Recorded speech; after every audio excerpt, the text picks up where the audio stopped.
In the immediate aftermath of the assassination of President John F. Kennedy, the American government came to the conclusion that a lone gunman had changed the course of human history by killing the most powerful man in the world with 3 rifle shots fired from the elevated window of an office building.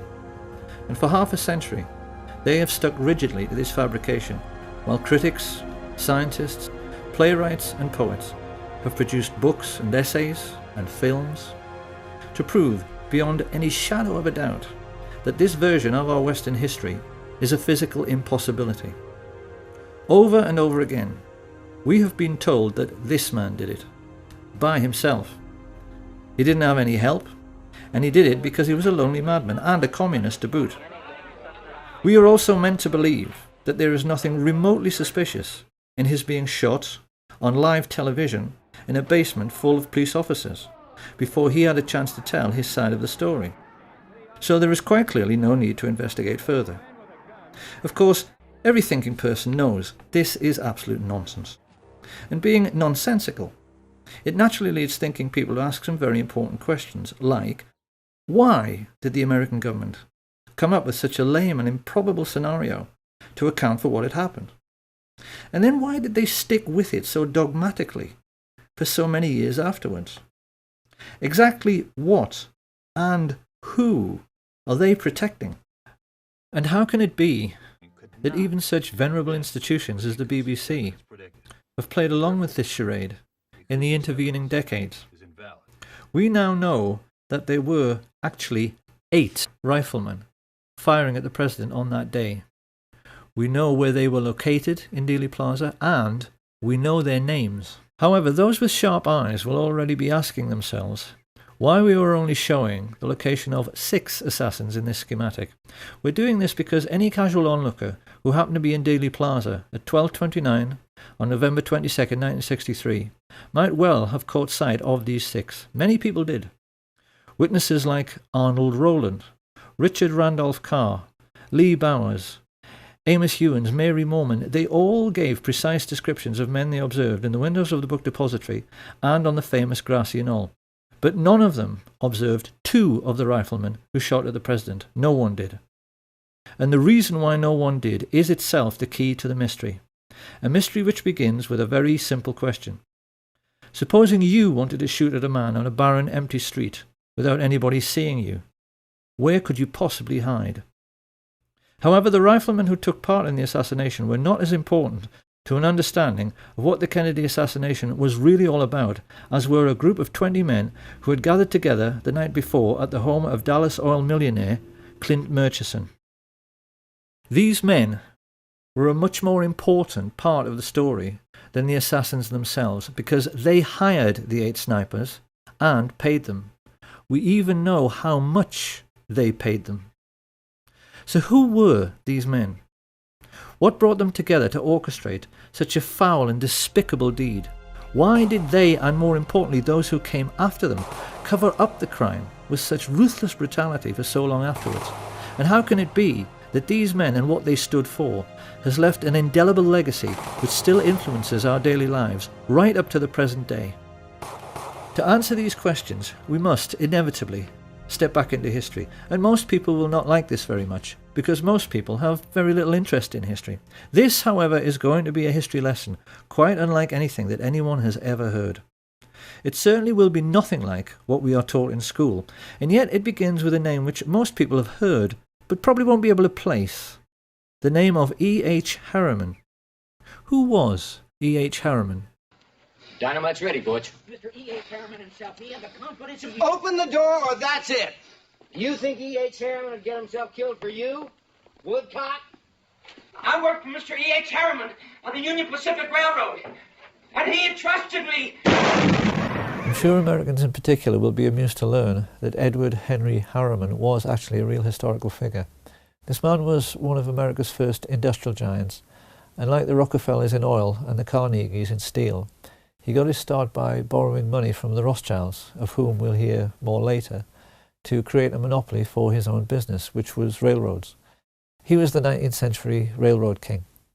It was a monopoly which wouldn't be allowed today, and it helped in turn to create the Rockefeller oil monopoly. And this gave America's first industrial giants colossal power. These were the first people in human history, we mustn't forget, whose businesses were worth more than most countries. People whose fortunes dwarfed anything that the Caesars or the Tudors or the Medici ever dreamed of. So, being greedy, they used this power to engage in price fixing. Naturally, they formed a cartel. Their attitude was that they could charge whatever they liked for steel and oil and transporting goods on the railways. They knew that all American business was dependent on them, and they'd made sure there was no competition. So they could ignore market forces and charge pretty much whatever they liked. Now this naturally caused resentment, and it's very interesting that the press at that time started calling these first Illuminati bankers and industrialists robber barons. Of course, once these fortunes began to be made, others naturally tried to get in on the act. One who succeeded was J.P. Morgan, who became a private banker during this period. But modern critics have discovered that far from being the richest man in America everyone thought he was, it turned out upon his death that Morgan actually only owned 17% of Morgan Bank, and that like so many others he was simply a front for the Rothschild family. 5 years after E.H. Harriman died and handed on the business to his sons W. Averill Harriman and E. Rowland Harriman, this new breed of Western business moguls faced their first really big test with the coming of World War I. Once again, we must never forget that this was the first time in human history that a truly global conflict had been fought. It was sure to have long-lasting international repercussions, and many observers at the time had their doubts as to whether Western industrial capitalism, which was still in its infancy, could cope with the demands of war production. In the world economic recession which followed, many feared these fledgling industries might vanish altogether as countries struggled with debt and war reparations. But actually, Western capitalism emerged from World War I in a far stronger state than it was in at the beginning. So how could this be? The First World War taught the new class of international bankers and industrialists a very simple lesson. War is good for business. Take, for instance, Remington. We tend to associate their name with typewriters, but actually they made most of the rifles and handguns used during the Great War, and made a colossal fortune in the process. The banks, in their turn, lapped this up because it meant that defence contractors were having no trouble repaying the huge loans they had outstanding, and, best of all, the world's richest nations had had to borrow huge sums from the merchant bankers in the first place to finance the war. The Americans and the British just as much as the Germans. And they would now be repaying these loans to the banks for decades to come at a steep rate of interest. For international merchant bankers, the Rothschilds in particular, the First World War had been a gift from heaven. And people watching this should ask themselves a simple question before passing judgment. Supposing you were in business during that war, and the contract you had with the government to supply the troops with tin hats, or boots, or uniforms, or gunpowder was netting you millions every year in profit. And then one day the war ended, and your money stopped completely. What do you think your attitude to war might be? That war was good for business was not the only lesson the ruling classes learned during this period. The Russian Revolution of 1917 terrified rich people all over the world. Watching Lenin and Trotsky taking over such a vast area of the globe, the kings and queens of Europe's tiny sovereign states in particular became extremely nervous. The question on all their minds was, supposing the communist success in Russia should inspire their own working class to rise in revolt. Many of the crowned heads of Europe, like England's George V, had been related to Tsar Nicholas, and the brutal execution of the Tsar and his family, particularly the bayoneting of his young daughters, sent a shockwave through the upper classes of every nation. Did a similar fate lie in store for the royal families of Holland, Sweden, Spain and England? This question was lying heavily on the thoughts of the elite when the First World War ended in 1918, and it had the effect of focusing the minds of the new Illuminati bankers and industrialists on the question of what to do for best with a defeated and dilapidated Germany. The population were poor, penniless and worn out, yet the German economy still contained some of the most sophisticated and expensive industrial stock on the planet. The Illuminati sensed an opportunity. Supposing, as the world's first international businessmen, They could get their hands on Germany's steel mills, her coal mines, her factories, ports, and her shipbuilding industry. Over the years, certain names have become very familiar to those who maintain an interest in the Kennedy assassination. None more so than Allen Dulles, whom Kennedy fired after the Bay of Pigs disaster, and yet later he somehow managed to chair the Warren Commission, which was supposed to be investigating Kennedy's death. Something few people know, however, is that Dulles and his older brother John Foster Dulles wrote the Treaty of Versailles. They were both lawyers of Sullivan and Cromwell, and it was largely they who decided that the German people must pay war reparations totaling 135 billion marks. A mind-boggling sum at that time, which today translates into 250 trillion. When this was announced, the legendary UK economist J. Maynard Keynes maintained it was a ludicrous sum, and he did a swift calculation from which he reasoned that it would take Germany until 1988, 60 years hard labour, to pay it off. But it didn't. So why? Maynard Keynes sensed that the Dulles brothers, backed as they were by the new Illuminati, were trying quite deliberately to sabotage the German economy, and they succeeded. As mass unemployment led to hyperinflation, the famous stories of people papering their walls with worthless Reichsmarks and handing over their life savings for a loaf of bread soon followed. With German investors on their knees, the new Illuminati moved in and began buying up shares of stock in German industry at a knockdown price. Now, why did they do this? The cynical mind would say to make a buck, but it really wasn't that simple. What they wanted was to make Germany strong again so that she would become a bulwark against Soviet communism. Germany was fighting for its life. Certain measures were needed to protect it from its enemies. I cannot say that I am sorry we applied those measures. We were a bulwark against Bolshevism. We were a pillar of Western culture. A bulwark and a pillar the West may yet wish to retain. It was around this time that the newspapers, which these same rich people owned, made sure the word Bolshi, a truncation of Bolshevik, entered the English language, so that we would associate Bolshevism with aggression. And it was with these subtle and not so subtle methods that the international elite began to shape our destiny for the remainder of the 20th century. The intellectuals of the period were furious. They were incensed, they were depressed, and you get a very good feeling of the political atmosphere of the time from the diaries of the Labour politician Harold Nicolson, when he writes, "We have lost our willpower since our willpower is divided. The people of the governing class think only of their own fortunes, which means hatred of the Reds. Our class interests cut across our national interests, and I go to bed in gloom." With such heavy investment coming into the country, particularly from America and Britain, Germany began to recover very rapidly. And then the new class of international financiers began searching around for a homegrown, authoritarian political movement they could support. What they needed was someone they could count on to be both aggressive and expansionist. Ultra-right-wing causes, which at normal times would have been ignored and marginalised, were suddenly given very careful consideration, until finally the rich elite found a man and an idea which they felt might deliver the political outcome they desired. Adolf Hitler and his fledgling National Socialist Party. At the same time that the world's rich elite began grooming Hitler for his starring role, they also became even more deeply involved in military intelligence. I say even more because the Dulles brothers, Averell Harriman, and the chief of Remington, Samuel Bush, a man referred to as the original Merchant of Death, had a relationship with American military intelligence stretching back into World War I.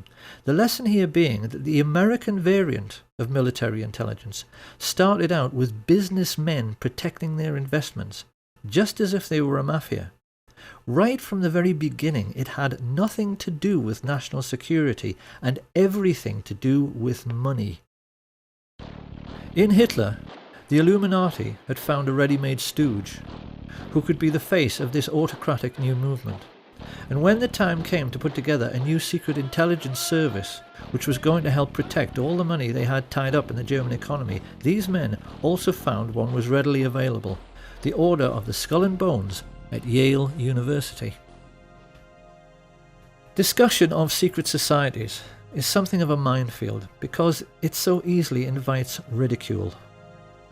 It is very difficult for the general public to accept that the super-rich leaders of their Western world can possibly be as mad and deranged as they actually are. The public, generally speaking, are sensible and level-headed people who have to balance their checkbooks, so they inevitably tend to laugh at stories about Satanists and occult believers. But if you talk to any well-informed historians, they are all aware of the important role which various secret societies have played in human history. The Black Hand always played a pivotal role in the history of the mafia. If you talk to anyone in the UK who was political and read books, they are always aware that the ruling class of Britain, including every member of the royal family, is a Freemason.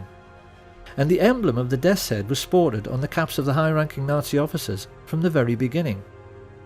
The symbols of these secret societies always seem to play around with some kind of skull and bones motif, so that it's abundantly clear what their mission statement is. These people are pirates, willing to commit any crime for big money. And they first became established in America at Yale University in 1833 with General William Huntington Russell and Alphonso Taft. Of course, being a secret society, they made other people curious about them, and in 1867 some undergraduates from a rival campus society broke into their headquarters to see what this skull and bones thing was all about. They reported that inside there were lots of lamps and candles, many dilapidated human skulls lying next to a fool's cap and bells, and it was morbidly dark because the walls were covered in black velvet. Having established a suitably satanic atmosphere, initiation rites were then performed on new members, who had to engage in group masturbation and sodomy while they lay in a coffin. Now, it's very easy to dismiss all of this as bizarre, silly and irrelevant until you see the list of Skull and Bones members who have ruled America since Skull and Bones began. Although they only graduate 15 initiates a year, those 15 have always gone on to occupy the very highest positions in American society. US Secretary of State William Max Evarts was a bonesman, as was Treasury Secretary Franklin McVeigh, Chief Justice Simeon Eben Baldwin, and the 27th President of the United States, William Howard Taft. The founder of American football, Walter Camp, came through Skull and Bones, as did the very first chairman of the Federal Reserve, Pierre Jay, and director of Standard Oil, Percy Rockefeller. Averill Harriman, the son of E.H. Harriman and founder of Harriman Brothers, the largest investment bank in the world, was a bonesman, and so were both of the George Bush presidents. During his premiership, John F. Kennedy was surrounded by bonesmen like McGeorge Bundy and David Acheson, son of Dean Acheson. Kennedy knew these men refer to each other as brothers under the skin. They swear an oath of secrecy and then ruthlessly vow to help each other's careers in any way they can throughout their lives, even if it means committing murder. In Britain, every literate person knows that all of the top police officers are Freemasons, because if there are 10 candidates for a top job, a Mason will always select a brother Mason for the post. Skull and Bones works the same way, and JFK took this problem so seriously that he even made speeches warning America about the danger of secret societies. The very word secrecy is repugnant in a free and open society, and we are, as a people, inherently and historically. He knew the people on this list were neither silly nor irrelevant, because he knew they were the real holders of power in America, operating as they were, as an unelected shadow government accountable to no one. And it was these same people who brought Hitler to power during the 1920s by becoming business partners with leading German industrialists. The reality of the situation prevailing at that time can be very easily understood simply by looking at the cover of Fritz Thiesen's book, I Paid Hitler, on which he is depicted as a puppet master, controlling Hitler's strings. Thiesen was a billionaire industrialist. He was the man who built the Bismarck. His company, United Steelworks, made 3/4 of all Germany's steel, and he joined together with Skull and Bones members Prescott Bush and George Herbert Walker to financially assist the Nazi Party. Together they recruited head of the German central bank Hjalmar Schacht to the fascist cause, and then combined with other leading industrialists to sign the letter which convinced Hindenburg to appoint Hitler as Chancellor on the 20th of February 1933. Had anyone inquired around this time about the postal address of the Nazi Party, they could legitimately have been told that it was 39 Broadway, Manhattan, New York, because this was where Averell Harriman, Prescott Bush and George Herbert Walker kept their office. And being no fool, Fritz Thyssen used their banking services to set up secret cash funds funneled through another bank in Rotterdam, the Bank voor Handel en Scheepvaart, to finance the building of the first official Nazi Party headquarters, the Brown House. This was all done with the full cooperation of the Dutch bankers, who orchestrated this entire sinister business with the assistance of the Thyssen family lawyer, Alan Dulles. Of course, the Germans themselves were ecstatic.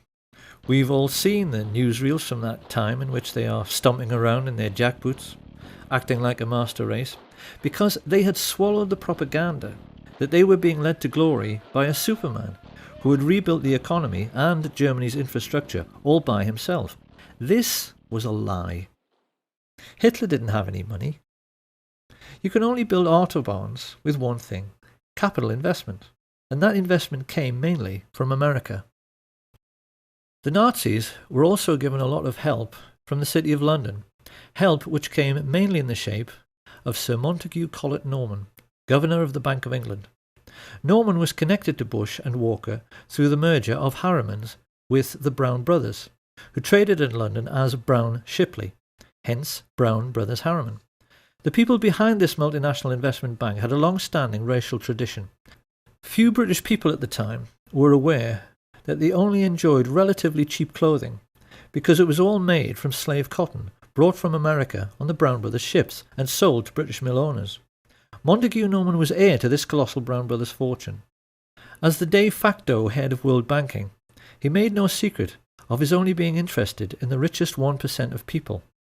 And even as the newspapers began to fill with stories of Nazi concentration camps, he still declared himself to be Hitler's most avid supporter.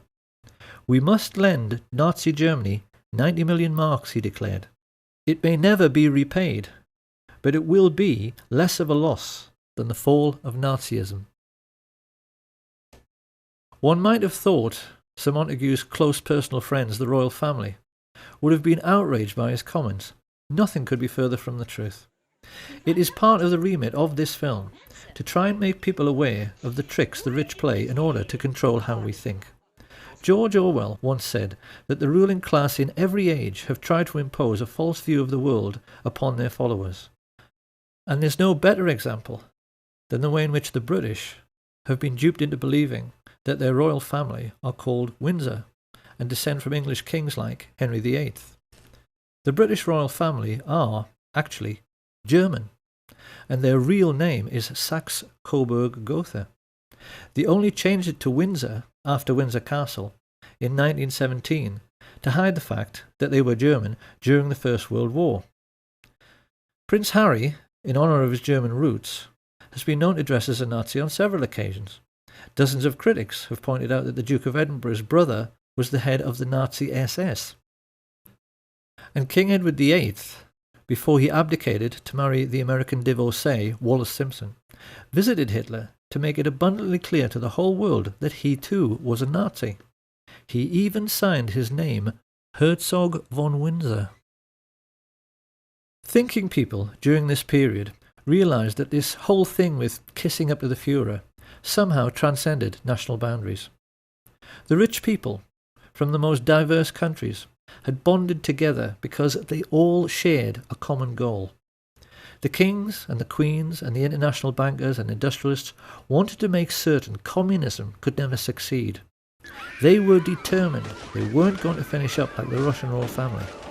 and they were determined to hang on to their money. They were much more afraid of the ordinary working people in their own countries than they were of fascist Germany.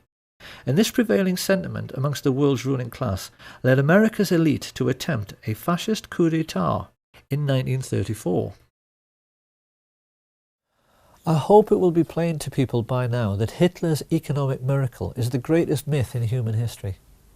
There was no economic miracle. There are no miracles. And if there are, why can't the Germans do it all again now?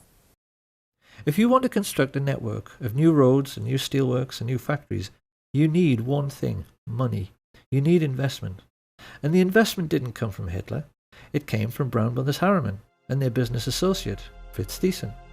It came from Hjalmar Schacht and his best friend, Sir Montague Collett Norman.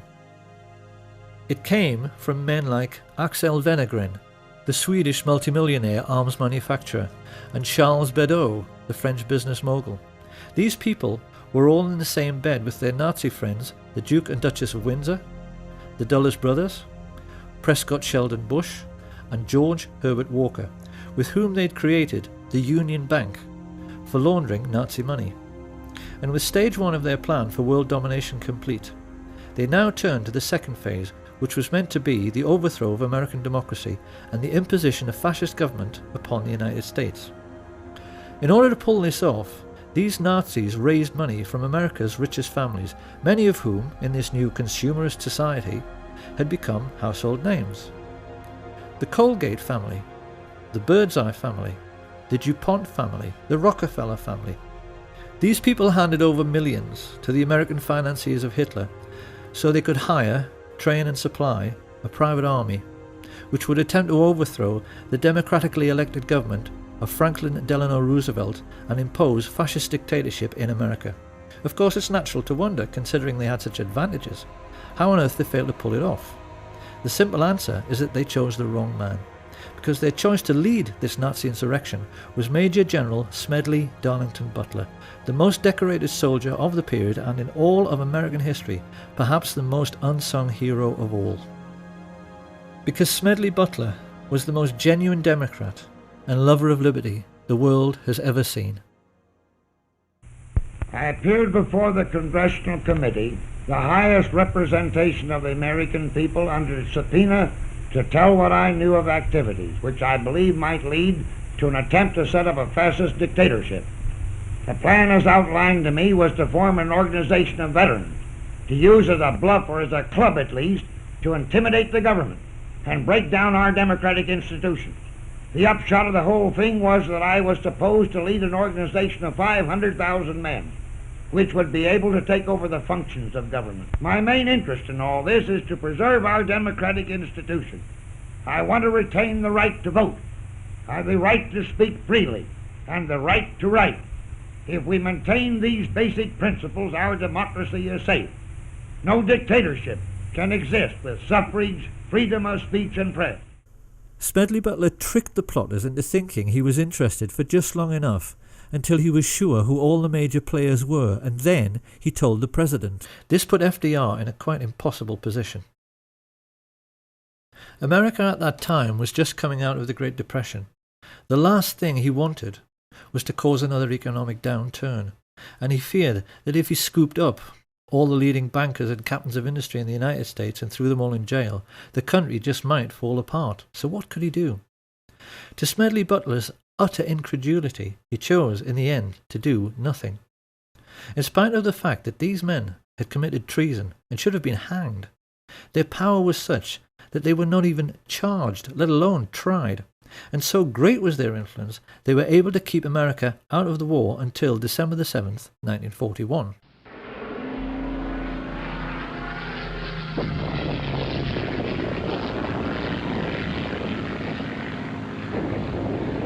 With the Japanese attack on Pearl Harbor, Roosevelt finally realized he had to do something. His response was the Trading with the Enemy Act, which allowed him to seize assets like the Union Bank, through which Bush, Walker and Harriman had been financing Thyssen. Roosevelt didn't realize, however, that it was already a case of too little, too late. Because without his knowledge, American business moguls had been tumbling over one another for 2 years in their efforts to assist and do business with the Hitler regime. Typical of this American spirit of enterprise was Sosthenes Ben, the president of AT&T, who flew immediately to Berlin when war was declared to put in Hitler's phone lines. He gave the Nazis the most high-tech, state-of-the-art telecommunications system in the world at that time, so that Hitler could rule the European mainland with the maximum efficiency. Rich men have been hiring thugs to do their dirty work, especially to frighten people, since human civilization began. What people have to try to appreciate is that Nazism, in reality, was simply the first time in human history that the rich had enough wealth to hire an entire country of thugs to do their dirty work. Some of the most emotive images in world history are those of the Nazi war machine sweeping across the Low Countries to begin their occupation of France, and people have always assumed that the trucks used for the miles-long troop convoys must have been German trucks. But if anyone at that time had taken the trouble to lift up the cowling and look at the engine, they would have found these were actually Ford trucks, which had been built with personal permission from Henry Ford, who was sitting in his office 4,000 miles away in Dearborn, Michigan, a service for which he was given the Grand Cross of the Eagle, the highest honor the Nazis ever bestowed on a civilian. Ford sued the U.S. Army, the U.S. government in the 50s because during the war the U.S. Air Force bombed their tank-making facilities in Germany, and this is true. And what was it, like 52 or something? They sued the U.S. government for destroying their factories, and they won. They won the lawsuit. So I had to write a little song for Henry here.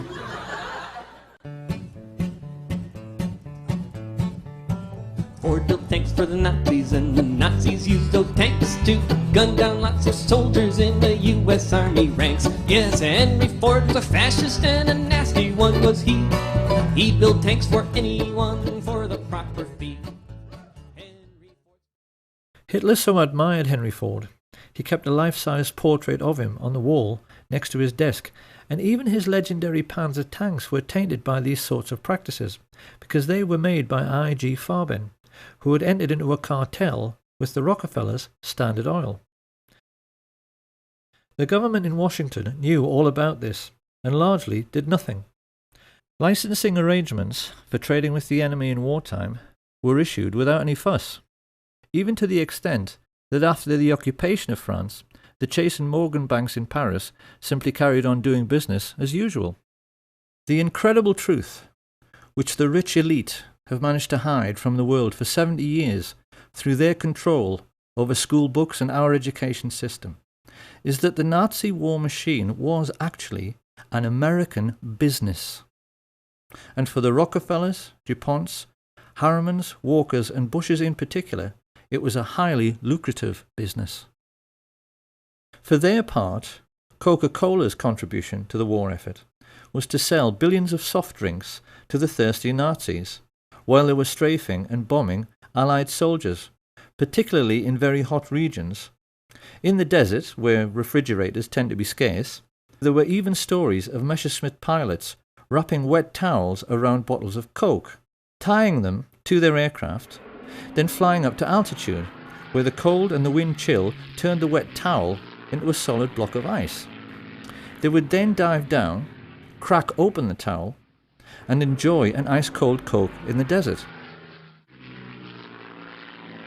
If they had wanted to, the Western multinationals could have grounded the Luftwaffe and stopped the war at any time, because the German aircraft were totally dependent on imported supplies of tetraethyl lead, an additive which prevents knocking in aero engines. But Standard Oil kept the supply of this vital resource going through neutral Switzerland for the entire war. And any Dutch people who might be wondering at this point what kind of percentage the Swiss took from this little arrangement, they need to be aware that thanks to Prince Bernhard von Lippe of the Netherlands, the father of the recently retired Queen Beatrix and prominent member of the Nazi Party, Royal Dutch Shell gave Hitler millions of tons of crude oil for nothing.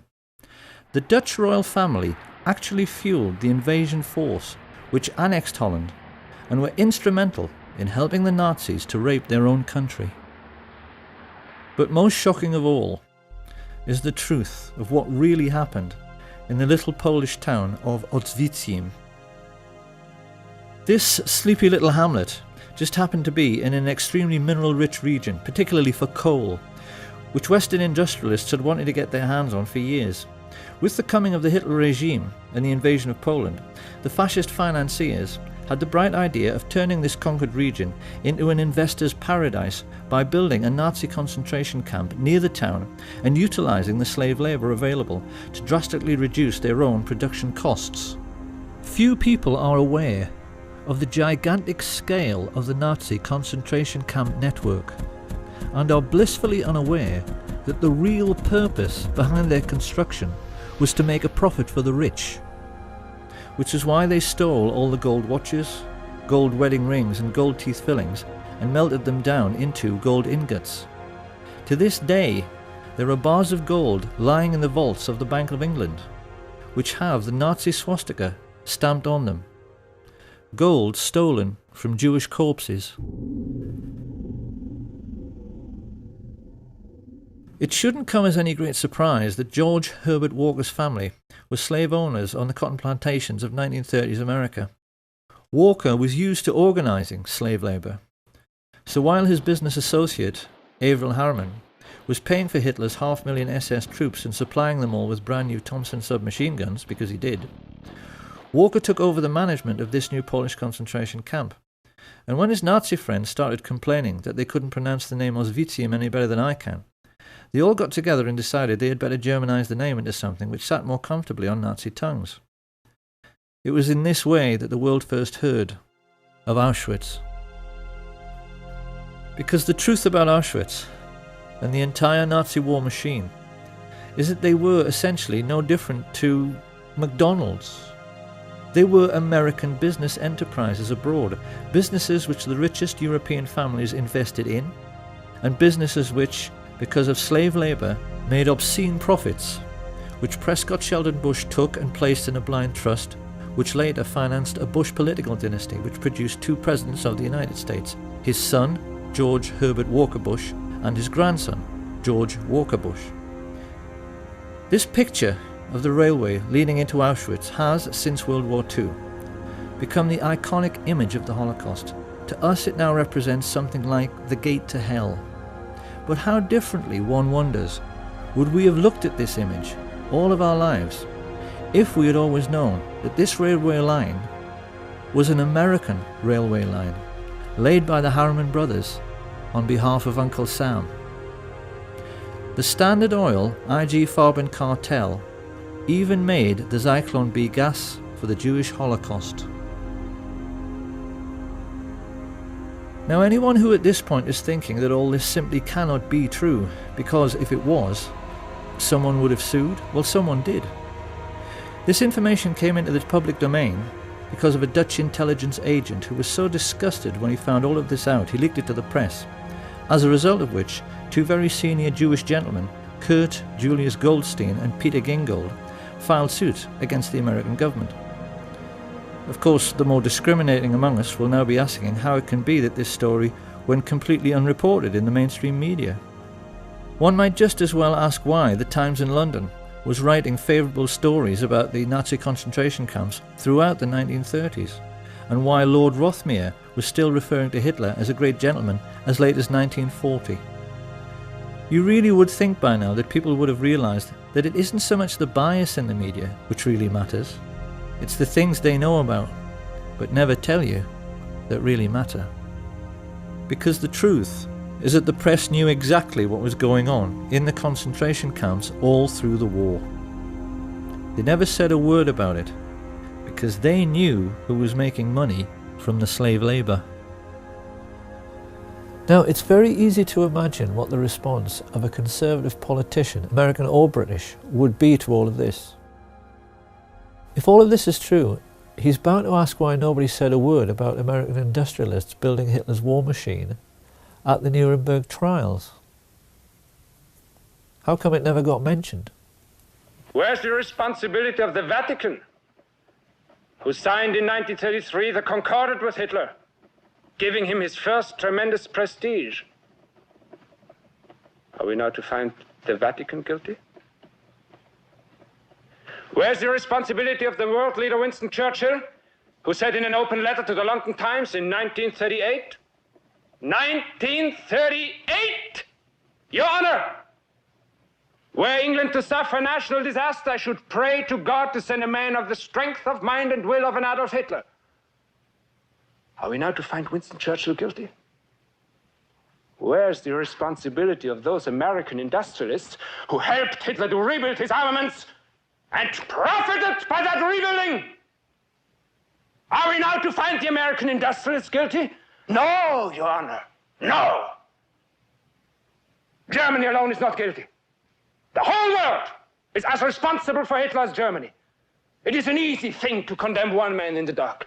It is easy to condemn the German people, to speak of the basic flaw in the German character that allowed Hitler to rise to power. But at the same time, comfortably ignore the basic flaw of character that made the Russians sign pacts with him. Winston Churchill praise him. American industrialists profit by him. American industrialists profit by him. Profit by him. Profit by him. Profit by him. Profit by him. Profit by him. Profit by him. Profit by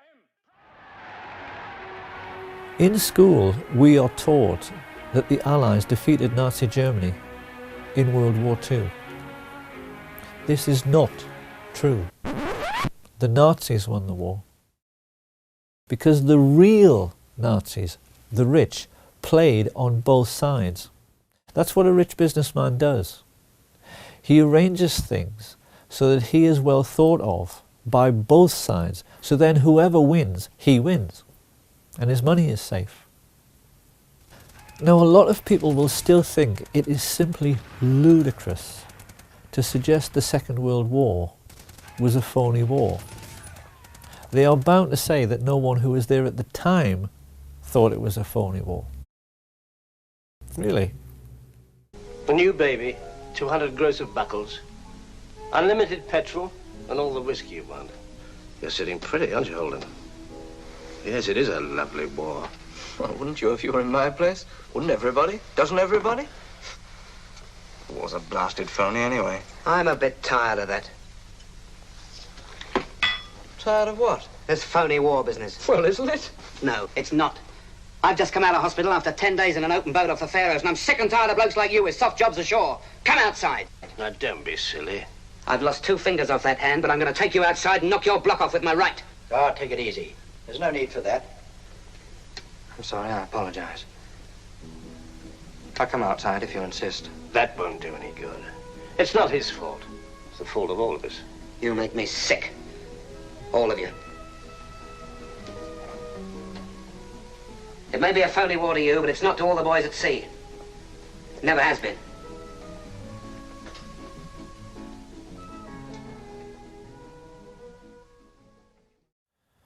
Now, obviously, the British and the Dutch in particular will have a very hard time accepting that their royal family profited from Nazi concentration camp slave labour. But if you go online, there is so much about this on the internet now. It's become plain that historians are more and more proving that those days were really all about the Western world's rich coming together to fund a Nazi war machine which was meant to protect them from the Soviets. The Duke of Edinburgh practically admitted this when he said, "In those days we were anti-communist because the Russians killed half my bloody family." And when this cabal of secret Nazis got together to discuss how they were going to pay for this Nazi war machine, because rich people never accept a loss, they hired a psychopath, Hitler, who they knew would go along with their building concentration camps so that slave labour would pay for all the planes and the tanks and the guns. And you can see in the more intelligent movies from that period, like Hitchcock's Saboteur, that the artists and writers of that time knew the rich were fascist and completely understood what they were really up to. Why is it that you sneer every time you refer to this country? You've done pretty well here. I don't get it. No, you wouldn't. You're one of the ardent believers, a good American. Oh, there are millions like you. People that plod along without asking questions. I hate to use the word stupid, but it seems to be the only one that applies. the great masses, the moron millions. Well, there are a few of us who are unwilling to just troop along. A few of us who are clever enough to see that there's much more to be done than just live small, complacent lives. A few of us in America who desire a more profitable type of government. When you think about it, Mr. Kane, the competence of totalitarian nations is much higher than ours. They get things done. Yeah, they get things done. They bomb cities, sink ships, torture and murder so you and your friends can eat off of gold plate. It's a great philosophy. I neither intend to be bombed nor sunk, Mr. Kane. That's why I'm leaving now. And if things don't go right for you, if we should win, then I'll come back. Perhaps I can get what I want then. Power. Yes. I want that as much as you want your comfort or your job or that girl. We all have different tastes, as you can see. Only I'm willing to back my tastes with the necessary force. Where was the mafia while all this was going on? Well, a great deal which historians have learned recently, especially from sources like Double Cross, the book written by Sam Giancana's brother, has made it clear that the mafia was much the same as the so-called German economic miracle and the American finance Nazi war machine in concentration camps. The mob in reality was a very different animal from the one portrayed by the movies and the media. American feature films have tended to focus on the exploits of gangsters like Richard Kane, the famous crime-busting Chicago cop who was planted in the police force to be a spy for Giancana, and hoods like Charles Nicoletti and Milwaukee Phil Aldericio, two of his favourite hitmen, who built their own hitmobile so they could shoot people from the back of a moving car. Amongst many other atrocities this pair committed was one in which they forced the head of Billy McCarthy into a vice and squeezed until his eyeball popped out, an incident which a certain American film director felt was so entertaining he included it in one of his movies. What most people have failed to realise, however, is that in most cases the mafia chieftains who actually ran organised crime did not approve, generally speaking, of these acts of gross brutality.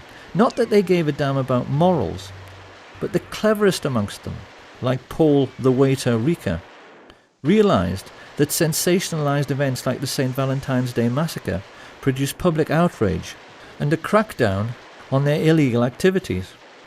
Rika realised that the effectiveness of mobsters like Diamond Joe Esposito came from keeping a low profile.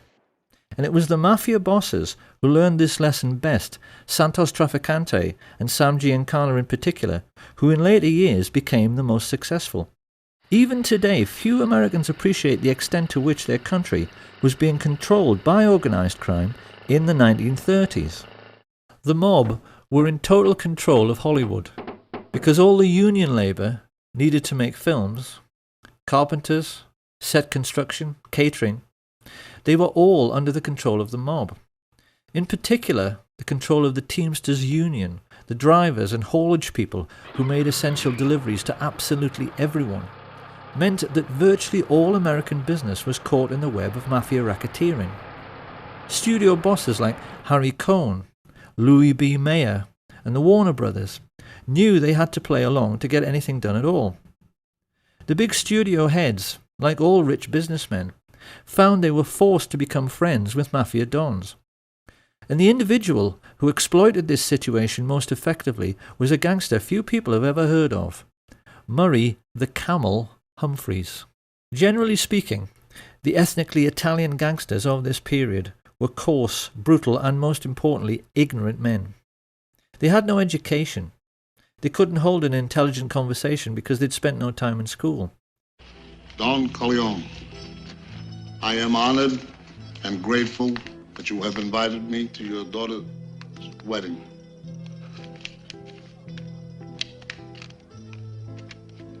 On the day of your daughter's wedding. This made doing business with refined and sophisticated entrepreneurs difficult, not to say embarrassing. And Sam Giancana was quick to spot this. So whenever a business deal needed to be made by someone with style and sophistication, he would send along his silver-tongued Welshman, Murray the Camel, so called because he was known for being sartorial and for cutting a dash in expensive camel hair coats.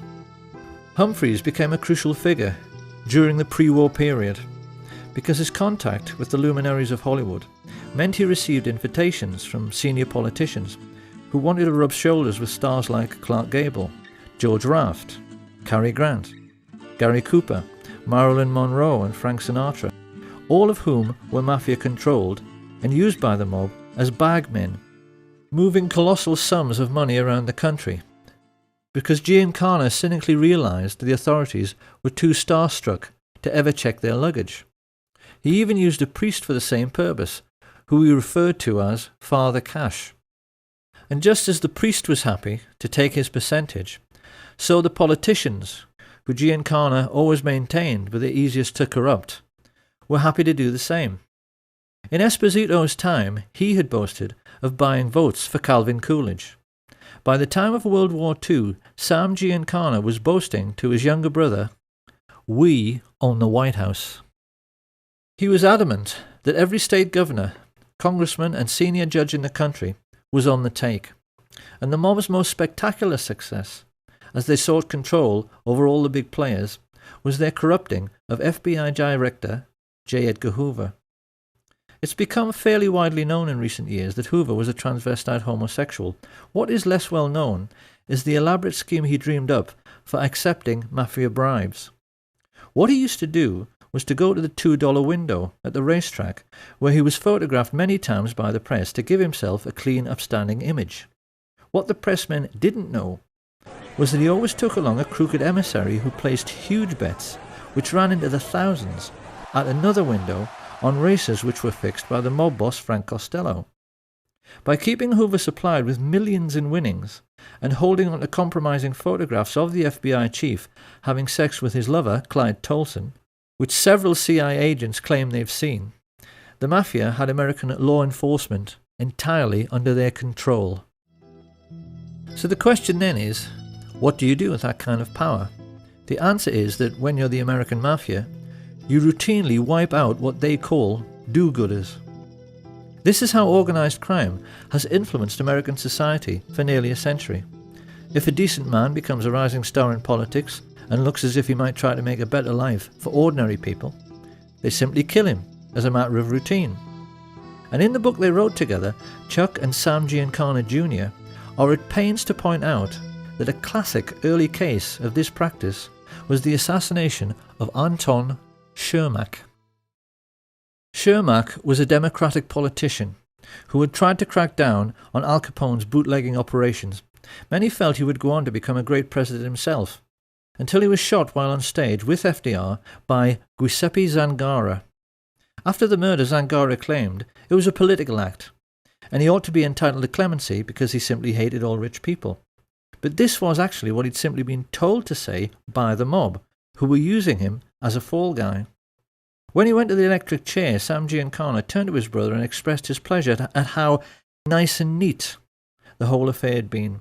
And he further explained that choosing a patsy to wipe out a politician who was a do-gooder was something the Italian mafia had been doing forever. It was a practice as old as the Sicilian hills, and he was amazed at how the mafia kept getting away with it, because you really would think people would catch on. This was 1935. You have a decent chief executive murdered in broad daylight, shot by a patsy, who was later killed himself by the authorities. Does this sound familiar? However, even in Shermack's time, the mob could not be said to be in complete control of American life, because while they controlled the streets through their influence over politics and the justice system, they were not yet in control of the United States military or its mainstream media. Tragically, this all started to change with a series of events which began with the scuttling of the SS Normandie by a Manhattan-based Nazi agent. This was February the 9th, 1942. And having just joined the war, the United States was trying to keep its allies supplied with vital war material, using convoys which were loaded on the waterfront and sailed almost every day out of New York Harbor. As everyone knows, many fell prey to the wolf packs of German U-boats, and the Normandy had been designed for much greater speed specifically so that she could outrun them. When she fell to sabotage, it was a colossal blow to the Allied war effort, and in response a naval intelligence officer, Anthony Marslow, decided to enlist the help of the New York Mafia because he knew they were in control of all commercial activity on the docks. The subterfuge by foreign intelligence agents ceased, but the price America paid was calamitous, because getting the Mafia's help meant getting permission from the boss of bosses, Lucky Lucanio. It is one of history's great ironies that the United States government went crawling to the Mafia for help at a moment when the mob themselves had just been severely weakened and could have been crushed altogether by an administration with enough political will. The notorious Lucanio had just started a 40-year prison sentence in Great Meadow Penitentiary, and most of his Sicilian gangsters back home were already behind bars, having been caught up in Mussolini's Mafia purge. Being himself Italian, Mussolini knew there was only one way to deal with the Mafia, and when he came to power, he ordered his iron prefect, Cesare More, to simply lock up all the Mafia families in Sicily, which wasn't exactly difficult because everybody knew who they were.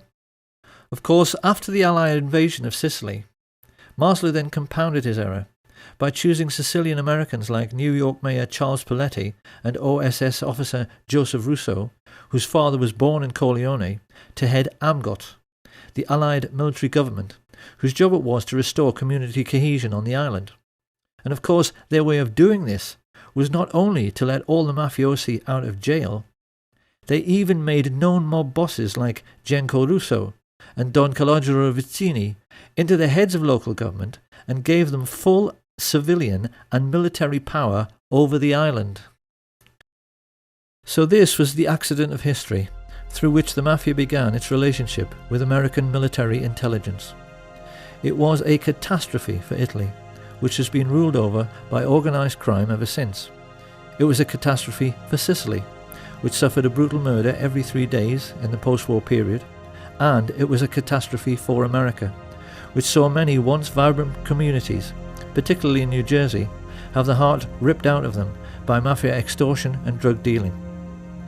Lucky Luciano was deported after being released from jail, and having found a kindred spirit in another secret organisation, the newly created Central Intelligence Agency, he was then able to combine the activities of organised crime, particularly international drug running, with smuggling of American-made weapons. This unholy alliance gave the world its first ever pirates who flew aeroplanes. That's what these people became. Pirates with aeroplanes.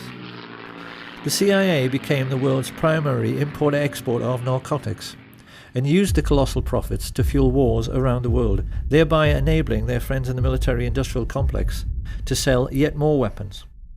Under the disguise of liberal democracy, these men, who had financed Hitler, became the enemies of liberty and democracy on a planet-wide basis. And as if to underline their Nazi credentials, they also hired all of the former German Nazi intelligence officers, like Reinhard Gehlen, who were out of a job at the end of the war, and brought them into the fold at the beginning of the Cold War, even though they were perfectly well aware that these men had committed genocide and should have been prosecuted as war criminals. Their attitude, quite clearly, was that as they had paid for Nazi Germany, they were entitled to pick over its carcass in any way they chose. This was yet another political catastrophe for the United States, because these were the people who put together the notorious Operation Paperclip, which rounded up all of the Nazi rocket scientists, like Werner von Braun, and put them to work for their new American Nazi owners to give them, for the first time in human history, ICBMs with nuclear warheads. They became the first men ever to have the power to destroy the whole world at the touch of a button, and it was clear to many observers at the time that it all rather went to their heads. I can no longer sit back and allow communist infiltration, communist indoctrination, communist subversion, and the international communist conspiracy to sap and impurify all of our precious bodily fluids. They saw themselves as giants, who were looking down and laughing upon this planet of tiny fools who were stupid enough to go on and on killing each other, while they sold arms to both sides throughout the Second World War. Focke-Wulf aeroplanes, which bombed American soldiers, were manufactured by IT&T. Allied sailors were drowning in a freezing North Atlantic because their convoys were sunk by guns of Nazi battleships, which swiveled on American-made ball bearings. American soldiers were crushed under the wheels of tanks and trucks made by Henry Ford and John Rockefeller, and gassed to death by the same people.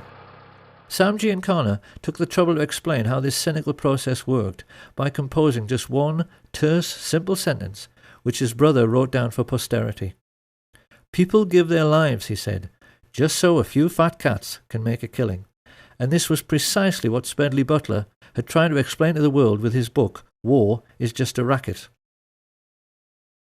At the war's end, the rich elite found fortune continuing to smile on them.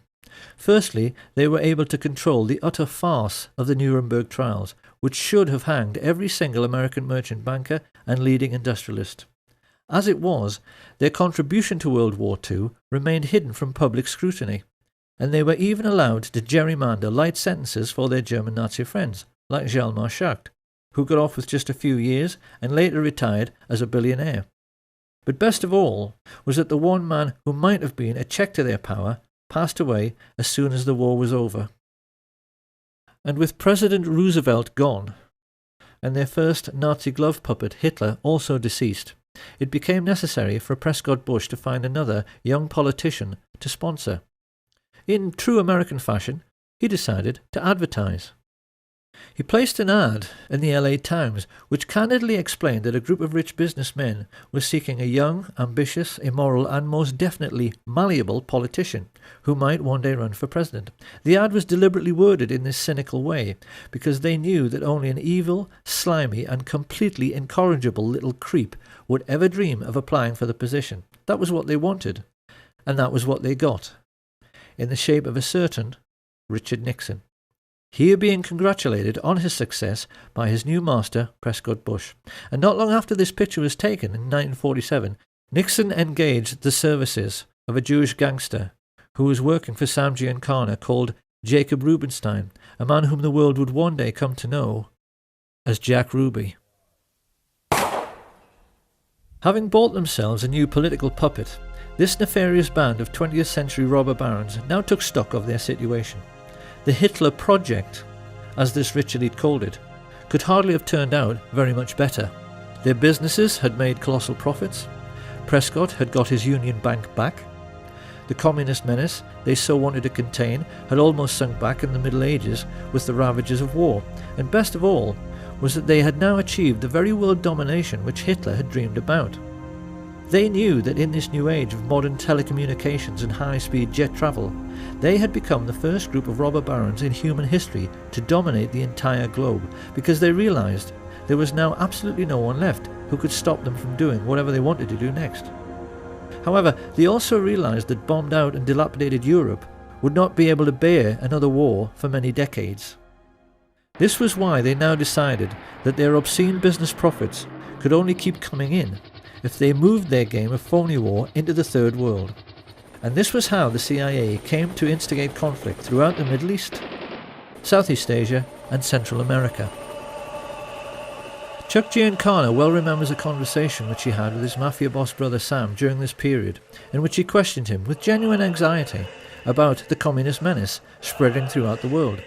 The TV news was painting a sinister picture of a Soviet enemy with millions of fifth columnists, which was intent upon taking over the entire planet. Hadn't he heard of the domino theory and wasn't he worried about it? In response, Sam Giancana simply smiled at his kid brother's naivety, and he asked him, didn't he realise that the United States, by which he meant the shadow government, not the official one, wanted to take over the world as well, and that the whole idea of communism was just the excuse they were using to do it? He told him that in China they had already succeeded in getting a member of the Chinese mafia, a brutal gangster called Mao Zedong, into power, just so they could sell more cigarettes in Asia. Communism was just their excuse. And it was pretty much the same story in the Philippines, with a crooked politician the mafia levered into power called Ferdinand Marcos. As for the United States, Big Brother Sam explained that the fat cats were fully aware that Americans will do anything for patriotism.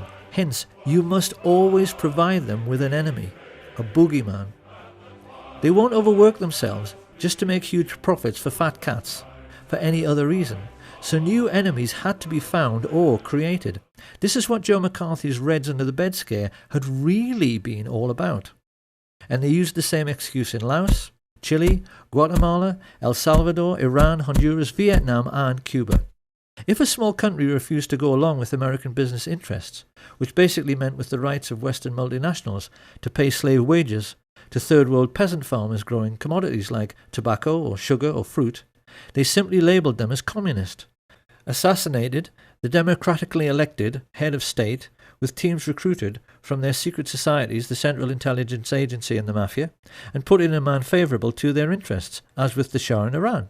Simple. And even more to this, Giancana explained to his brother that the political game at home had to be played in the same way as the phony war game abroad. The lesson was that a businessman always protects his interests by playing both sides. Sam Giancana knew that the Second World War had been exactly the same as all the CIA's covert wars during the 1950s. They were conducted in order to make more money for the super-rich, because in every case they were selling weapons and fuel to both sides just as they had the Germans. On the American mainland, this cynical attitude manifested itself in the way the gangsters supported the campaigns of both leading candidates in every political head-to-head, in order to make sure that whoever got elected, he was always their man and on their side. So this was the real political world which the young Senator John F. Kennedy became a part of in 1950s America. It was a world ruled by a super-rich cabal of secret Nazis who had built the fascist war machine and concentration camps purely to protect themselves and their money from socialist Russia. Having avoided prosecution for the greatest crime in human history, they were confident that they could kill anyone and get away with it, particularly if it was someone who might interfere with their power to instigate phony wars in order to make huge fortunes by lending money and selling weapons to both sides. The war in which he himself had bravely fought was a sham, and even John F. Kennedy did not understand this. Or perhaps we should say that he didn't fully understand what was going on. He and his younger brother Bobby were certainly all too keenly aware of the extent to which their country was in the grip of organised crime, because their own father, the patriarch Joseph P. Kennedy, had made his personal fortune from running illegal liquor during the days of Prohibition, activities which earned him the nickname Bootlegger Joe. Experienced people are aware that the tendency of each new generation to reject the ideas of the previous generation is an abiding characteristic in human affairs, and it is perfectly plain that with Jack and Bobby it had the effect of making both men highly principled. Their own father had associated with crooks and gangsters, and it was quite clear from their style and their outlook that they had made a commitment to make up for the sins of their father by rejecting this sinister world of hoods and crooks and corrupt politicians, by being honest and decent. If you take a look at any group photo from the early days, it's clear these men are being determinedly clean-cut, with the accent heavily on the clean part. They knew their father's generation were dirty. It couldn't be more obvious that they were determined to be the opposite. The question was, how were they going to free themselves and their country from the entanglements of the crooked politicians and the psychopathic mafia dons, who together were controlling the whole of American life like some multi-legged fascist octopus? How they were going to pull this off was something they were discussing ad nauseam when, in the late 1950s, they found out their father was in big trouble. A contract had been taken out on Joe Kennedy's life by the Purple Gang, the Jewish mafia of New York, who had accused him of swindling them out of a fortune. Joe Kennedy was really scared, and he turned for help toward the one man in North America who he knew had the power to get the contract called off, Sam Giancana. Giancana had done business with Kennedy for years, so he agreed to help, but he wanted something for it. He was all too aware of Joe's political ambitions for his son and of JFK's outstanding good looks. He wanted assurances that if Jack one day made it to the White House, Joe Kennedy would see to it that the heat the two brothers had been trying to turn up on the mafia would be turned down. And, according to Chuck and Sam Giancana Jr., Joseph P. Kennedy, just to save his own skin, agreed. Will you tell us anything about any of your operations, or you just giggle every time I ask you a question? Decline to answer because I honestly believe my answer might tend to incriminate me. I thought only little girls giggled, Mr. Giancana. In this way, a very confused situation was created, because Sam Giancana, the very kind of mob boss whom the Kennedys had been fighting so hard through the McClellan Committee to put in jail, now thought that they should and would be grateful to him. It was this expectation and this misunderstanding which now led Giancana to try to draw the Kennedys more and more into his dark world, something which he appeared to be succeeding with, in the way that first Peter Lawford and then Frank Sinatra established relationships with both men. Lawford married Kennedy's sister. Everyone is voting for Jack. Sinatra was putting together campaigning jingles, and it must have seemed to many insiders at the time that when Sam Giancana went around boasting that, as usual, he had everything under control, and that when Jack got to the White House it was going to be a dream ticket for the mafia, that it must all be true. His boys appeared to be partying together. And those who were in the know were aware that JFK had at least some sort of relationship with Judith Campbell Exner, Sam Giancana's girlfriend. What we haven't known until now is that JFK was hoodwinking Giancana all along. The role that Judy Campbell played was mostly that of a go-between. What Kennedy was doing through her was giving Giancana FBI reports on mob bosses to make him think that law enforcement were not all that well informed about the mafia scams and their movements, nor even terribly interested. What Giancana did not know was that the FBI reports he was receiving were carefully selected and most definitely incomplete. Kennedy was not helping Giancana. He was not keeping him in the picture. What he was doing was pulling the wool over his eyes. For the first time in his life, Sam Giancana was perplexed, and he became more confused when there was a sudden freezing over of relations. JFK abruptly ended his relationship with Sinatra, and Judy Campbell suddenly found the White House were refusing her calls. Even more to this, Giancana's limitations were shown up in the way he completely failed to comprehend that Kennedy truly was decent and honest.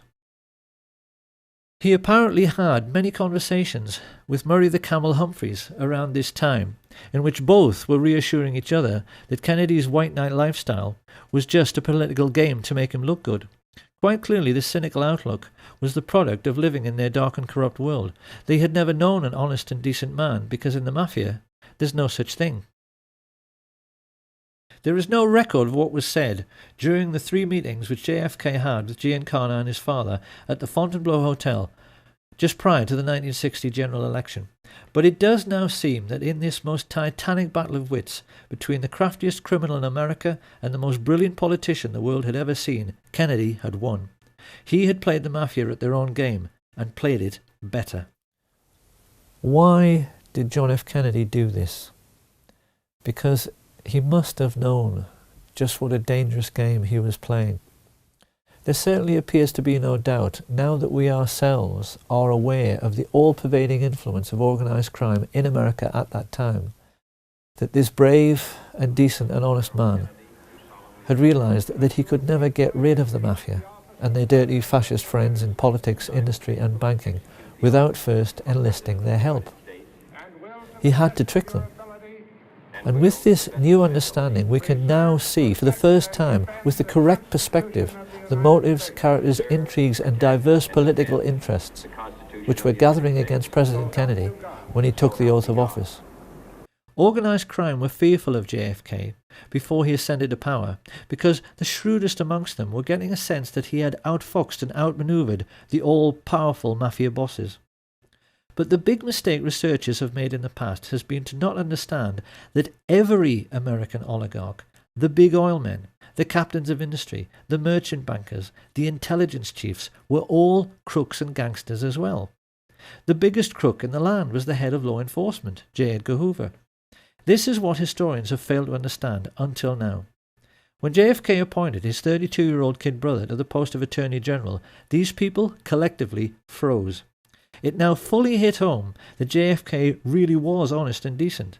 It hit home that he wanted to make his country as honest and decent as he was, and that he actually believed that with the help of his energetic and determined crime-busting brother that he could do it. His attitude, of course, stood in marked contrast to the man whom Kennedy was saddled with as his running mate. Anyone who has any doubts about the moral rectitude of the average American politician of that time has only to look at the career of Lyndon Baines Johnson to see that, generally speaking, they were worse than the Mafia itself. From his involvement with the Box 13 scandal and through all of his dealings with his crooked Texan business associate Billy Solestes, LBJ proved again and again that he was every bit as unscrupulous as any mob boss and willing to do absolutely anything for power. This was a man who'd had his own sister, Josepha, murdered by his personal hitman, a highly intelligent and psychopathic killer named Malcolm Wallace, who later shot dead the golf professional John Douglas Kinzer. When this case came to court, it revealed to the American public how totally corrupt the justice system had become, because LBJ was able to get Wallace off with a 5-year suspended sentence. Found guilty of murder one, he walked free that very day.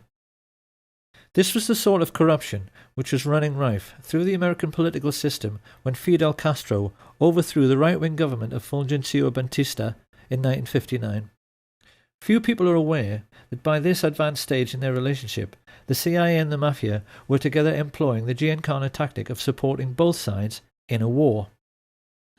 For many years beforehand, they had been supporting Castro, and not just the Batista regime, as many think, by smuggling in both arms and mercenaries to aid the peasant farmers. One of these mercenaries, an Italian-American called Frank Fiorini, later came to play a pivotal role both in the assassination and subsequent cover-up under his assumed name Frank Sturgis. Sturgis and Castro were photographed together many times during the Cuban Revolution. But after Castro enlisted the help of the Russian Soviets, Sturgis turned against him. Like many in the CIA Mafia network, he felt double-crossed when Castro closed the island's casinos and nationalized all Cuban business. He therefore joined forces with men like Bernard Barker, Batista's former secret police chief, and other Cuban expats who had fled en masse to Miami, Florida, and who now sat together on the American mainland as a very disgruntled and highly politicized splinter group. Of course, to the American Nazis who had bankrolled Hitler, this was intolerable. It was a commercial disaster. Coca-Cola had made millions in easy profits using dirt-cheap Cuban sugar grown by dirt-poor Cuban peasants. They were now being told by an upstart third-world dictator that they would have to pay for sugar at the normal market rate, and the Mafia were losing millions every single day from the loss of illegal gambling. America's Nazi shadow government therefore decided that someone was going to have to mould this loosely knit group of disgruntled anti-Castro Cubans into a crack invasion force to retake the island. Having put their heads together, Dulles and Harriman and Richard Bissell decided this would be an excellent job for Prescott's eldest son, George Herbert Walker Bush, a chance for him to prove himself, along with one of his Texas oil business associates, Jack Alston Crichton. Together, these two recruited and trained the Cubans for several terrorist groups known as Operation 40, Alpha 66, ZR Rifle, and Operation Mongoose. Renegade bands of merciless assassins who would kill Castro and who could later be counted on to eliminate any other third world leaders who dared to interfere with American commercial interests. It was this diverse and unsavory stream of political intrigue which produced President Kennedy's first great political crisis, the Bay of Pigs, in 1962. By this time, JFK was well aware that the CIA was something much more like a private firm or a family. He wasn't surprised when they invaded Cuba without his permission, because he knew they were totally out of control. His antipathy led him to cancel the promised air support, and inevitably the invasion failed. The anti-Castro Cubans were mostly captured, and Kennedy then tried to add insult to injury by ordering J. Edgar Hoover's FBI to close down the camps where the Cubans were trained. He even allowed Khrushchev, the Soviet leader, to inspect the camps to see they were closed, so this could never happen again. Having only just escaped with his life at the Bay of Pigs, it was pretty clear that Frank Sturgis was more than a little annoyed. He was scared because Khrushchev says, don't do this or we're going to do that. So he didn't do it, and he deserted the Bay of Pigs. I was involved in the Bay of Pigs. A lot of people, friends of mine, that were killed in the Bay of Pigs. And I resent that. Don't play political games with me. I'm a military man. I'm a soldier. I go fight. But damn it, if I risk my ass out there and I'm getting shot at, I don't want some stupid-ass politician to go ahead and make deals behind my back where my people or maybe myself are going to get killed. I don't like that. This, then, is how the stage was set for the Kennedy assassination. And when one remembers the colossal number of ruthless and hideously brutal men who had created this situation, it's perhaps a little ironic that a peripheral figure in the cast of characters who actually put the plot together was an attractive young woman. 19-year-old Marita Loren's love affair with Fidel Castro and her subsequent recruitment as a CIA assassin by Frank Sturgis to kill him is a very well-known story because it was made into a feature film. In spite of her failure to kill the Cuban leader, Lorenz continued to associate with the assassination squads trained by the CIA, and it was largely her testimony in the Spotlight magazine trial after a skillful cross-examination by Mark Lane, which gave us a window through which we can now see who really participated in the Kennedy assassination and who was really behind it all. First of all, after the Bay of Pigs invasion, Kennedy had fired Allen Dulles, Richard Bissell, and General Charles Cable for essentially using the CIA as their personal hitmen, after he found out that Robert Mayhew had sought Sam Giancana's permission to talk to his underboss, Johnny Roselli, about the possibility of a hit on Fidel Castro. Here you have a government agency, funded by the American taxpayer, associating with the very organised crime racketeers JFK was trying to put in jail, for the purpose of carrying out political murders. The president was incensed. Historians have never been surprised that he vowed to smash the CIA into 1,000 pieces. It hardly takes a genius to see why the CIA wanted to kill him. What is more, Jack Alston Crichton and the lifelong friends of Allen Dulles, the Bush family, had just recently purchased exclusive access to 15 million acres of Cuba, almost half the entire island, in order to drill for oil. When he came to power, Castro reduced this to a mere 20,000 acres, a colossal investment which now failed and which led to Crichton's CVOVT Oil Exploration Company being delisted from the stock exchange at a loss of $30 million.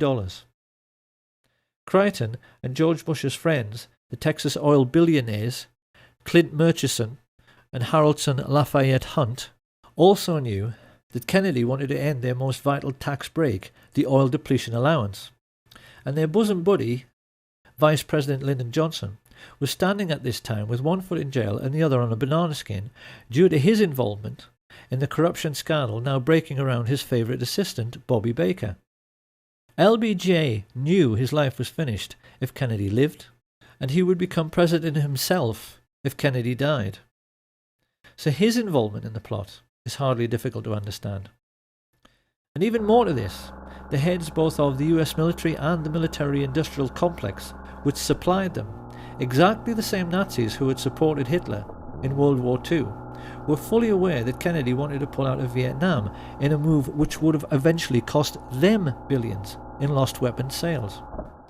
This circle of thugs and pirates was completed by LBJ's next-door neighbour, J. Edgar Hoover, who had himself invested millions in Clint Murchison's oil business, just like his mafia associate, Vito Genovese.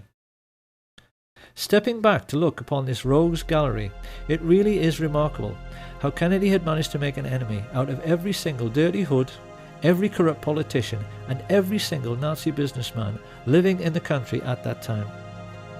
It is highly misleading even to see these groups as separate, because the truth is that they were all brutal fascists, who saw nothing wrong in killing to get their own way. The question now was, how were they going to get him? Because we must never forget that generals, admirals, mafia dons, intelligence chiefs, corrupt politicians, and oil billionaires are only people. None of them wanted to go to the electric chair for conspiracy to murder the president. They knew that they had to put together a plan which could not fail to both kill Kennedy and then cover up afterwards the fact that they did it. They knew that in men like Frank Sturgis, his Cuban assassination squads, and the mafia hitmen working with the CIA, they had a huge pool of killers to choose from who were ready, able, and willing to do the deed. All the same, how could they possibly get to Kennedy?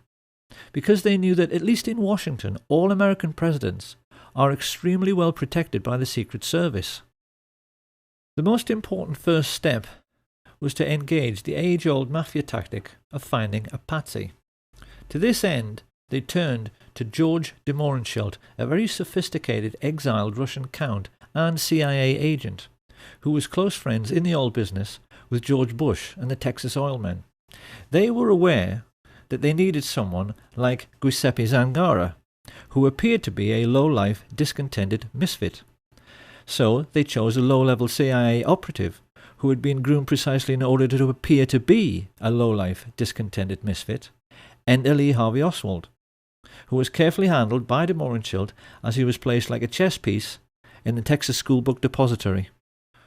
With the patsy selected, the combined heads of the American Nazis now sat down together to discuss their problem. How do you kill a man riding in an open car on a public street in front of hordes of people without being seen? And then, how do you cover up forever afterwards the fact that this was a conspiracy and not the work of a lone nut? The plotters were keenly aware that it was the second question which posed the biggest problem. The professional military men like Colonel Ed Lansdale and Admiral George Berkeley, Kennedy's personal physician, were well aware that there are any number of ways to hide or disguise a sniper: behind trees, inside other vehicles, behind windows in office buildings. But this was a plot which had to have an absolute guarantee of success. If a squad of riflemen were all to fire at their target at the same time, this would certainly guarantee the man's death. But the subsequent police investigation would instantly realize more than one shooter was involved. A team of gunmen all firing together might actually blow Kennedy's head clean off. A single sniper couldn't do that. So what were they to do? It was during these deliberations that a macabre thought first registered. They would have to control the body after the shooting in order to make sure that all physical evidence available to police forensic scientists conformed to the scenario of a single assassin. And just how in the hell were they going to do that? By way of preparing the ground, Sam Giancana now ordered Richard Nixon's political associate Jack Ruby to keep Oswald snug under his wing, and then to set about hiring the best local riflemen, preferred candidates being men like his close friend Charles Boyd Harrelson, the father of Hollywood actor Woody Harrelson, who had proven his hitman credentials by shooting dead dozens of men for money. He then turned to his mafia associates Carlos Marcello and Santos Trafficante to supply the best gunmen from their cities, while he himself instructed the well-known underboss Tony Accardo to give the Chicago end of the contract to Giancana's favourite and most trusted hoodlums, Charles Nicoletti and Milwaukee Phil Aldericio. This pair had to be flown in 1,500 miles to the ranch of mafia hood Peter LeCarvelet, and then driven the remaining 600 miles to Dallas. It had been agreed with Giancana's and Genovese's oil business partners, H.L. Hunt and Clint Murchison, that every gunman would be paid $50,000 for the hit, and that the oil men would stump up the cash, so there was no way of tracing it back to either the mob or the CIA. For their part, Jack Crichton and George Bush were trying to lay the groundwork at the street level with the mayor Earl Cable, the brother of CIA chief Charles Cable, whom Kennedy had fired. Both the Cable brothers were crucially important in the development of the fine details of the plot, because they agreed to allow Crichton and his associates, George Lumpkin, the Dallas police chief, Lieutenant Colonel George Whitmire and Harry Weatherford, to make use of their 488th Military Intelligence Detachment, a privately funded part-time intelligence force which had amongst its ranks many members of the John Birch Society, the Ku Klux Klan, and around half of all the serving police officers in Dallas. The plotters realized this was a masterstroke, because it meant they could control the streets and the crime scene, but they also realized that when the shooting occurred, the response of at least half the police on duty would appear to be completely genuine. And yet for all this intricate planning, involving, as Sam Giancana later admitted, dozens of men, the American Nazis were aware they still had a problem. Getting the snipers into position and coordinating their fire by radio was not too difficult. It's something the military do every day. But this problem of blowing the man's head clean off had another side to it. Supposing, as can happen, all the snipers missed. How could they possibly legislate for this contingency? You see, being a professional sniper is a lot like being a professional golfer. Everyone knows that, generally speaking, a golf pro on a par 3 will hit the green. But even the world's best occasionally miss by a wide margin, and the same can happen to any rifleman. We can be quite certain that the guiding brains of the American Nazis, Allen Dulles and David Atlee Phillips, in order to cover this eventuality, must have at least considered having one assassin run up to the limousine to attempt a point-blank range mafia-style shooting should the others miss. But then another problem appeared. Supposing their assassin couldn't run quick enough to jump on a speeding car. Little by little, the realization hit home. The plot could even wind up looking silly and themselves ridiculous. There was only one answer. They would have to control the president's protection, the Secret Service. Marita Lorenz testified under oath that in late November of 1963 she drove from Miami to Dallas, Texas with Frank Sturgis, followed by a backup car which contained a stash of weapons. Travelling along with them were Jerry Patrick Hemming, an American mercenary like Sturgis. Were you ever offered money to assassinate President Kennedy? Directly. On numerous occasions. Two Cuban brothers, Ignacio and Guillermo Novo Sampol, a Cuban pilot called Pedro Diaz-Lance, and his friend Orlando Bosch. At first, Marita assumed this was to be just another arms smuggling engagement, just like many others she'd been on with Sturgis before. However, when they reached their Dallas motel, they were visited by someone Marita had met many times before, CIA agent E. Howard Hunt, who stayed almost an hour and paid Sturgis with cash stuffed in a very large envelope. This was the evening of November 21st, 1963, and Marita began to get worried. She knew that President Kennedy was visiting Dallas the next day. Becoming concerned, she pressed Sturgis as to the real purpose of the visit, and when he told her that for this one time it had to be confidential, she decided she wanted out. Marita had no way of knowing that a great number of other people had made similar journeys that day. CIA pilot Tosh Plumley flew several assassins into Dallas Love Field without even being told who they were. From all over the country, radio operators, riflemen, drivers, false ID suppliers like Chauncey Holt and Bernard Barker, and getaway pilots like David Ferry converged on the city. Whilst at the home of oilman Clint Murchison, a group of his Nazi friends were congregating to celebrate Kennedy's imminent demise. Due to the testimony of LBJ's mistress, Madeline Duncan Brown, the mother of his illegitimate son, we now know that amongst these guests were J. Edgar Hoover and his homosexual lover Clyde Tolson, who stood to lose the millions they'd invested in their host's oil business if Kennedy lived. Hoover also knew Kennedy wanted to replace him as head of the FBI. The two Brown brothers of Brown Brothers Harriman, who along with Cliff Carter, John Connolly, and Senator Joseph Yarborough stood to lose millions from lost defense contracts because they knew JFK wanted to end the Vietnam War. Also present were Joseph Sevilla, head of the Mafia in Dallas, and the mayor of Dallas, Earl Cable, the CIA men who knew the president was serious about smashing the Central Intelligence Agency because he'd already fired Cable's brother Charles. Having a drink with them was Chase Manhattan Bank chief John McCloy, a confirmed Nazi who had shared a box with Hitler at the 1936 Berlin Olympic Games, and Mafia chieftain Carlos Marcello, who felt nicely at home rubbing shoulders with Sam Giancana's representatives Jack Ruby, Richard Nixon, and Haraldson Lafayette Hunt. The media were represented by Eamon G. Carter, and the only one who might have felt a little out of place as he awaited his boss was the world-class marksman and serial killer Malcolm Wallace.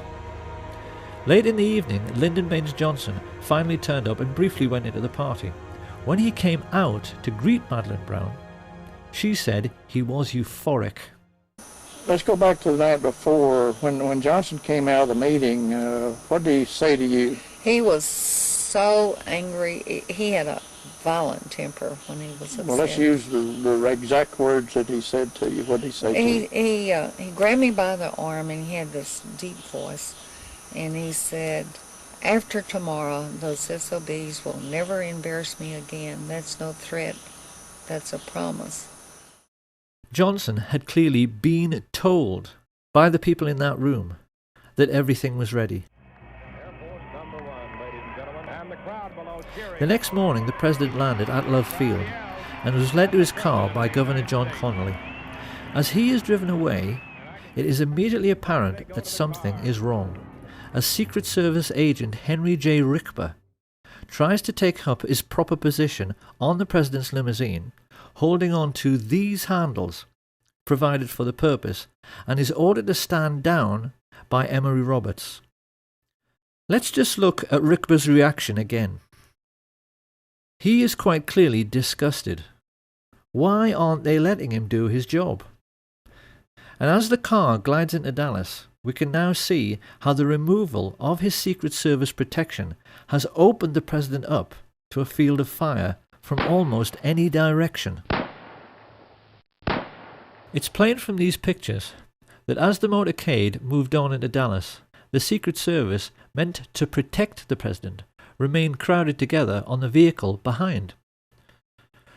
While travelling in the pilot car some 400 yards ahead, 3 men are smiling as they see everything is going to plan.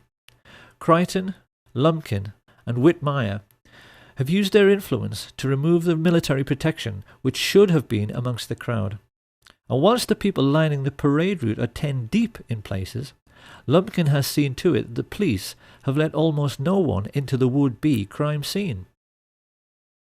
Pausing at the corner of Houston and Elm, Lumpkin is seen exchanging reassurances with one of his men. Yes, he tells him, the hit is on. Glancing discreetly upwards, he sees Weatherford and the best Cuban sniper, Eladio del Valle, preparing to fire. The signal is passed to the other snipers to get into position. Having been let into the Daltex building by oil baron Haraldson Hunt, Eugene Hale Brading unlocks the second-floor broom closet. A client of New Orleans lawyer G. Ray Gill, who also represents mafia boss Carlos Marcello, Brading has a getaway pilot waiting, whom Gill employs as a private detective, David Ferry. He opens the window, and as Charles Nicoletti loads his rifle, Richard Kane listens to his radio. Car coming. Get ready. Closing the door, Milwaukee Phil Aldericio guards the corridor with 2 Cubans, Rolando Mesferrer and Rolando Otero. This basic pattern was established all over the plaza. A sniper next to a radio man, alongside a second marksman who could take over should the first want to back out at the last moment. Each team was then guarded by more assassins, mainly Cubans, who made sure no one interfered with each group. It all sounds quite professional, and the truth is, it was. Sam Giancana's spy in the Chicago police force, Richard Kane, was an electronics and wiretapping expert who spoke 5 languages. Up on the grassy knoll, with his childhood friend Charles Harrison, stood the diminutive Charles Frederick Rogers, a nuclear physicist who worked in seismology for Shell Oil. He was also friends with David Ferry and the Civil Air Patrol. Up in the Texas School Book Depository, LBJ's psychotic hitman Malcolm Wallace held a PhD and taught at the University of Texas. The Texas oilmen, mafia dons, merchant bankers and military industrialists had assembled the all-time dream team of professional killers. They were there to make absolutely certain their king died, and the two men who in later years would steal his crown, Richard Milhous Nixon and George Herbert Walker Bush, smiled from the sidewalk as they exchanged winks with Jack Crichton. There was no way Kennedy could escape now, and they knew it. Arranging his sniper's nest at the other end of the 6th floor, Sturgis was the first to be spotted by Arnold Rowland. I just looking around and we noticed a man up in the window, and I remarked to my wife, tried to point him out, and remarked that he must be a security guard, Secret Service agent. The window then that you're referring to is on the opposite end of the building from where the main entrance to the building is. Yes, it is on the other side of the building. And he had a rifle. It looked like a high-powered rifle because it had a scope which looked in relation to the size of the rifle to be a big scope. A moment later, 15-year-old Amos Ewins caught sight of one of the Sturgis-trained Cubans, Ignacio Novosampol. Even more significantly, Richard Randolph Carr, a steel construction worker who was looking for a job in the new Dallas courthouse, which was then under construction, stared out from his 7th floor vantage point and saw Malcolm Wallace taking position to fire. Testifying at the trial of Clay Shaw, he gave a minutely detailed description of a very heavy-set man in a sports jacket who wore large framed glasses. He could see the man so clearly, he even said his eyeglasses had large earpieces. America, the home of the brave and the land of the free, was about to discover that it wasn't what it thought it was. As the president's car made the turn onto Houston, government agents who had sworn an oath to uphold their country's democratic principles waited alongside mafia killers to murder their own commander-in-chief. One of the men they were working for, Sam Giancana, said this proved that in reality there was no such thing as white hats and black hats. That notion, he said, was just a sham for saps to cling to. The one thing I recognized was there are no black hats and there are no white hats. They all conduct themselves the exact same. And very good evidence of that is that the CIA would hire two so-called mafia men, Sam Giancana and John Roselli, to assassinate Fidel Castro. If there's such a difference, you're not supposed to have anything to do with each other. But in essence, the remark is really they're all in bed together. They all do business together. It was now that Abraham Zapruder pressed the trigger on his 8mm cine camera. Ever since that moment, the world has accepted that what he recorded was the definitive account of what really happened. What people must appreciate is that what they have just seen is not at all what really happened. Had you actually been there on the day, this is what you would have seen.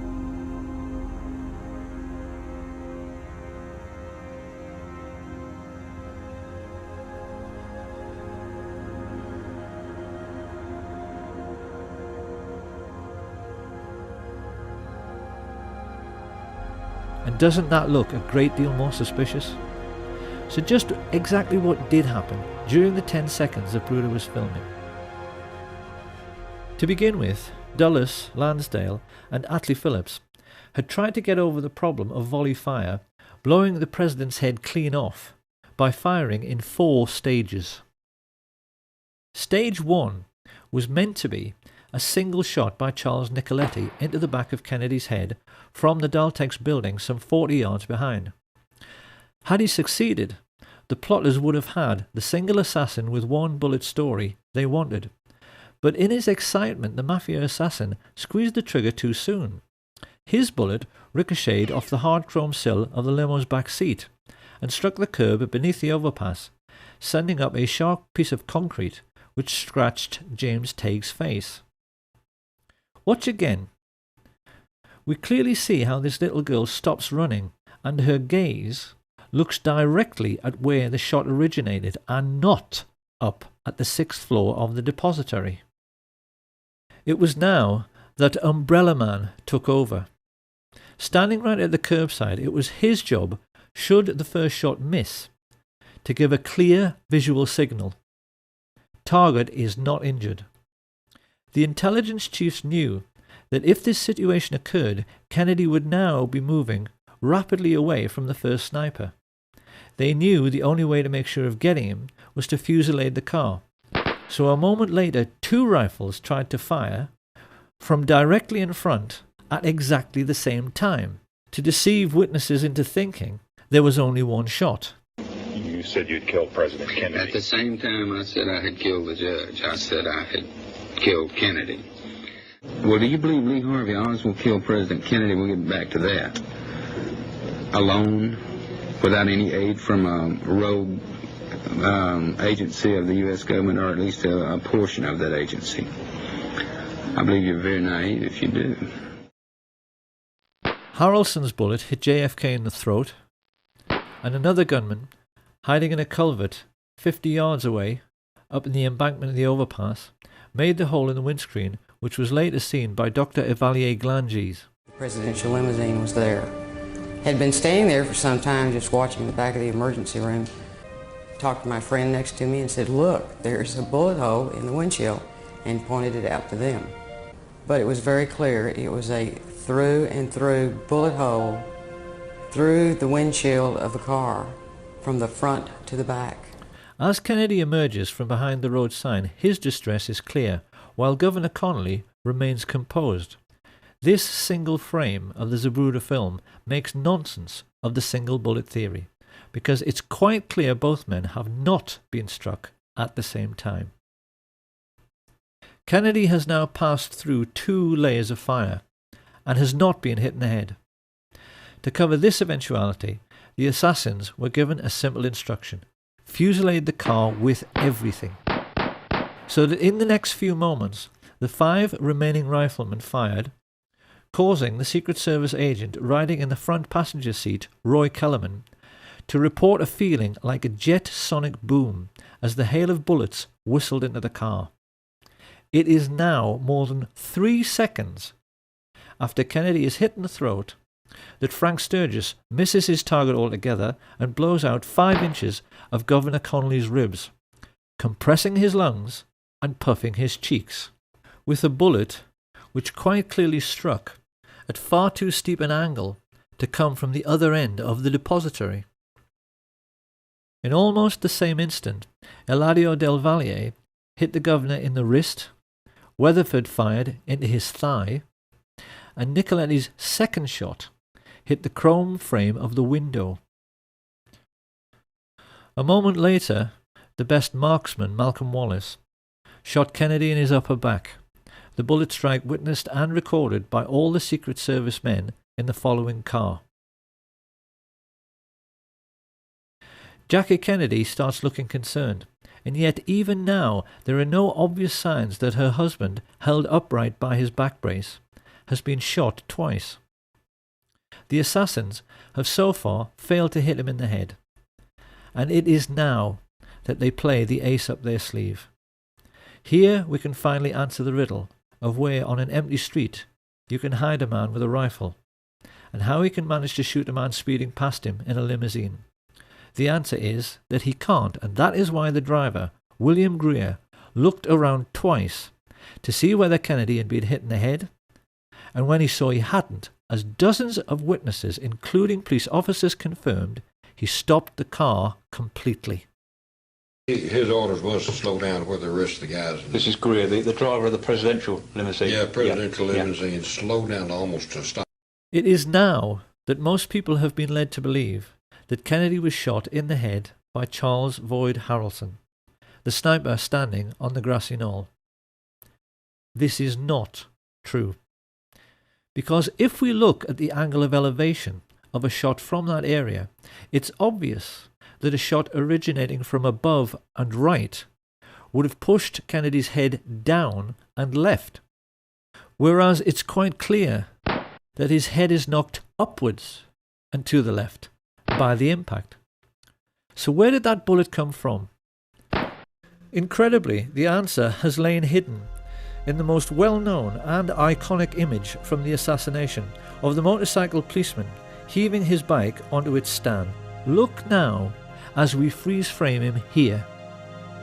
This is the moment when the whole world was looking up the hill toward the man who had fired from the grassy knoll, but that is not where the police officer is looking. He is looking down into the storm drain, because that is where that shot at a stationary car came from. The shot which all of the well-known assassination witnesses described as coming from behind the picket fence missed completely and ripped up the grass at Jean Hill's feet. She did not even notice, but we know this is true because the FBI told her so. So who were the men who fired unseen from the storm drains on Elm Street? One thing we know is that they were very young and had to be brought into the conspiracy because they had to crawl into a filthy, smelly sewer, something which the older, experienced mafia assassins would never have dreamed of doing. They were basically two kids, looking for excitement. The first was Curtis Laverne Crayford, also known as Larry Crayford. Formerly CIA, he had worked for Ruby at the Carousel Club, and Ruby had told everyone his name was Lee Harvey Oswald until Lee Harvey Oswald walked in. But while above ground, the world was taking pictures and running and screaming and trying to figure out what had happened, the other young man was stumbling along 400 yards of a reeking, fetid Dallas sewer pipe to emerge from this culvert. And he was not Lee Harvey Oswald, or Roscoe White, or J.D. Tippit, nor even a Cuban or Russian communist. His name was Jack Allen Lawrence. And we know that after stumbling up this bank, he turned up 15 minutes later at the Lincoln Mercury car showroom, where he'd obtained a job with false references, pale, sweating, and, on a hot sunny day in Dallas, covered in mud. Telling his co-workers Albert Bogard and Robert Tater he had been ill that morning, he stumbled into the men's room and threw up while they, feeling his behaviour was suspicious, called the police, who made a record of the entire incident. Back at the plaza, the guilt of the radio men coordinating the gunfire can be seen from their behaviour. These two, Orlando Bosch and the Umbrella Man, have a seat, while everyone else runs around them. Bosch makes a report that the hit was successful, then casually walks away, just like the chief radio coordinator, Jim Hicks, with the radios clearly visible in their back pockets. A few yards away, the CIA's clean-up squad have begun working to remove all evidence useful to a forensic team. Deputy Sheriff Buddy Walters is here seen finding the bullet which struck in the grass near the manhole cover. He hands it on to one of the fake FBI men, who pockets it. While this is going on, Rogers, Harrelson, and E. Howard Hunt are discovered hiding in the boxcars of the train which they hoped would be their getaway vehicle, until it's prevented from moving by railway dispatcher and key witness Lee Bowers. They are photographed repeatedly as they are marched to the Dallas courthouse, and we can clearly see in this picture the radio receiver Hunt is wearing in his right ear, which is identical to the receivers worn by those Dallas police officers who were part of the plot. As they walk, they are overseen by Colonel Ed Lansdale, who secures their release and begins to give the press the cover story that this man is the major suspect and that acting alone he shot the president from behind. The truth, as we now know, is that 8 separate snipers, firing 16 shots in 4 separate stages, had tried to make certain of killing the president by hitting him in the head and had failed abysmally. The shooting on the day had been nothing to write home about. A third of all the shots had missed the car completely. Had it not been for the ruse of bribing the driver to brake at a point painted on the curbside, which is still visible, so that Jack Lawrence could shoot Kennedy in the head from just 15 feet away, the president might have survived. So now we must address the question, why does the Zapruder film not show this very obvious setup of the limousine stopping for the headshot? The answer, of course, is that it has been tampered with. In the 1960s, Hollywood special effects teams had developed techniques for masking off segments of film frames to disguise the true movement of figures within the picture. In the Zapruder film, frames have been removed in order to fake a continuous flowing motion, so that we don't see the very obvious setup which dozens of witnesses reported. If you look now at the top of the frame, the doctoring of the film becomes perfectly obvious in the way in which the figures are blurred and yet the shadows are sharp, which is impossible. This CIA tampering with the evidence becomes even clearer when the Zapruder film is run next to the Orville Nix film taken from the other side. It's easy to see from the way the motorcycles suddenly close on the limousine that it stops completely. And we can see that frames have also been removed from the Nix film by the way in which Agent Clint Hill appears to move sideways while running forwards before leaping on the car. As the mad dash to Parkland Hospital begins, the chief coordinator in the assassination plot, George Herbert Walker Bush, casually relaxes with hands in his pockets at the entrance of the school book depository.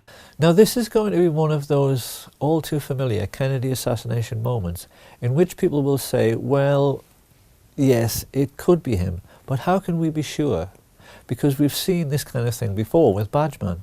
However, a gentleman who I think must be a police detective has posted a YouTube video in which he utilizes the latest forensic techniques for identifying murder suspects by making a comparison between the photo taken in Dealey Plaza and one of George Bush in conversation with Richard Nixon during Watergate. This man points out that this person has exactly the same skull shape, exactly the same hairline, chin and nose as George Bush. He is also wearing the same type of suit, white shirt and exactly the same type of tie. He is exactly the same height, the same weight, is wearing clothing which matches down to his shoes, but most importantly, he has a characteristic mannerism of cocking his right wrist when he puts his hands in his pockets. We know from this declassified FBI memo that George Bush was in Dallas, staying at the Sheraton on November 22nd. So can there be any doubt about this person's identity? Surrounded by the corrupt policemen he was coordinating, Bush knew already that if an honest officer should happen to catch one of the assassins, it would, because of what Mark Lane rightly calls plausible deniability, make no difference. Because what would they find? Mafia hoods with prison records as long as their arms? Or contract killers like Charles Harrelson? They certainly wouldn't have found anyone who carried CIA credentials or anyone whose involvement with the government could be traced. But even while he smiled and chatted to his fellow killers, Bush was unaware that the plotters had just made their first big mistake. They knew that they had to forensically control the body from the moment the shots were fired, and the moment Kennedy entered Trauma Room 1, that control had to be relinquished. Although they had CIA agents placed in the emergency unit, these people were not aware of the throat wound, which could hardly be seen because it was so tiny. It was at this moment that all the Dallas doctors and nurses like Aubrey Bell made a mental note of this very obvious sign of a frontal entry shot. One of the Dallas medical team, Dr. Charles Crenshaw, a junior doctor at that time, vividly recalls what the first professionals in the Kennedy killing had to deal with. The second wound was here in the throat, right above the necktie. It was a small opening, very small, 3 to 5 millimeters, about the size of your little finger. I looked at the wound again. I wanted to know and remember this the rest of my life. And the rest of my life, I will always know he was shot from the front. And also described the portion missing from the rear of Kennedy's head after the impact of the frangible bullet, which hit him in the right temple. The bullet struck about where and passed about where? From here right through. And taking out the back or the occipital part, the back of your head. This was gone. At approximately 1 o'clock Central Standard Time today here in Dallas. He died of a gunshot wound. This information soon made its way to the media. And this is why, at the very first press conference, Press Secretary Malcolm Kilduff correctly described the cause of death and direction of the shot. In order to find a means with which to contradict this evidence, the cover-up now began in earnest, with the summoning from the Restland Funeral Home of a CIA agent who was known for being the best in the business at reconstructive surgery on cadavers, John Melvin Liggett. This man was actually attending a funeral when he was told of the president's assassination and asked to go to Parkland by the coroner. What he didn't know as he drove away was that one of his clients in this macabre and gruesome story was at that moment still alive. When he was arrested years later by New York police detective Jim Rothstein, Frank Sturgis, on discovering that Rothstein was a Bay of Pigs veteran like himself, got into an old army buddy's conversation with him and said first of all that after the assassination he returned to the Miami safe house where he ridiculed Marita Lorenz for missing history. It was all perfectly safe, he told her. No cops, no newspaper investigation, everything was covered. I asked Sturgis, Jesus Christ, Frank, did you shoot the president? Did you have something to do with that? He said, who gives a shit? Yeah, who's going to prove it? He said, we kill a lot of people. What the hell's the difference? Sturgis then went on to say that Dallas police officer J.D. Tibbet was actually gunned down by the radio talk show host G. Gordon Liddy, who was at that time a CIA agent working with E. Howard Hunt. And here we must address a question which puzzled assassination researchers for years. Why did a Dallas policeman have to die within a few minutes of President Kennedy? What possible function could he have played in the overall plot as a corpse? One would think the authorities could have caught the fleeing patsy without any need to incriminate him any further. So why did the life of J.D. Tibbet also have to end on the 22nd of November 1963? Where did he fit in? In only the last few years, a wonderful investigator called Robert D. Morningstar discovered one tiny little fact about Jefferson Davis Tibbet, which became the most important single piece in the completion of this puzzle. Because Officer Tibbet had a nickname. When he was at work, his fellow officers always used to call him JFK, because at 39 years of age he looked exactly like him. In the only well-known picture of Tibbet, his Elvis haircut makes him appear very youthful, but having turned grey and having nearly turned 40, most people felt his resemblance to Kennedy was uncanny. What Tibbet never knew, as he drove past assassination witnesses Jack Tatum, Domingo Benavides and Aquila Clemens, was that he had been selected to play the role of the president in death. Researchers have always believed it couldn't be a coincidence that Tibbet was shot in the right temple, just like JFK some 45 minutes earlier. They wondered why bullets had been removed from his body in the ambulance, and why, when he was pronounced dead on arrival at the Methodist Hospital, it was felt necessary to move his body to Parkland. With their concentration firmly fixed on the casket of the deceased president, the newsmen completely ignored the ambulance which spirited away the body of J.D. Tippit, so that it could be loaded onto Air Force 2 where John Melvin Liggett was waiting. When Kennedy's casket arrived at Love Field a few minutes later, Clint Hill, the agent who jumped on the car, recalled that all the people aboard Air Force 1 were told they had to go forward to witness the swearing-in of Lyndon Baines Johnson. This, of course, was just a ruse, to get Jackie Kennedy to leave her husband's body, and the moment she was out of the way, his cadaver was stolen and placed aboard Air Force 2 next to the cadaver of J.D. Tippit. Many people have seen this famous picture, in which LBJ is smiling at Congressman Albert Thomas, a moment after becoming president, and he is winking back.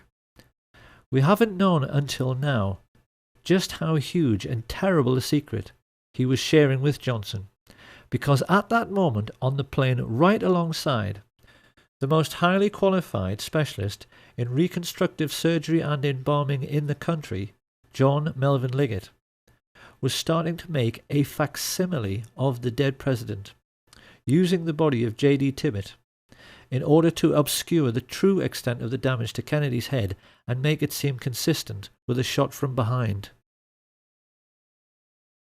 But Liggett realized immediately this was well nigh impossible, because having been told over the radio about the head shot, Liddy took it upon himself to try and ape this damage by firing into Tippit's torso and then, when he was down, firing into his right temple, instead of into the back of the head as he'd been instructed. This was a second huge mistake. The human brain has a consistency like play school plasticine. Fire a bullet through it, and it is very easy for a skilled pathologist to track the bullet's path at autopsy.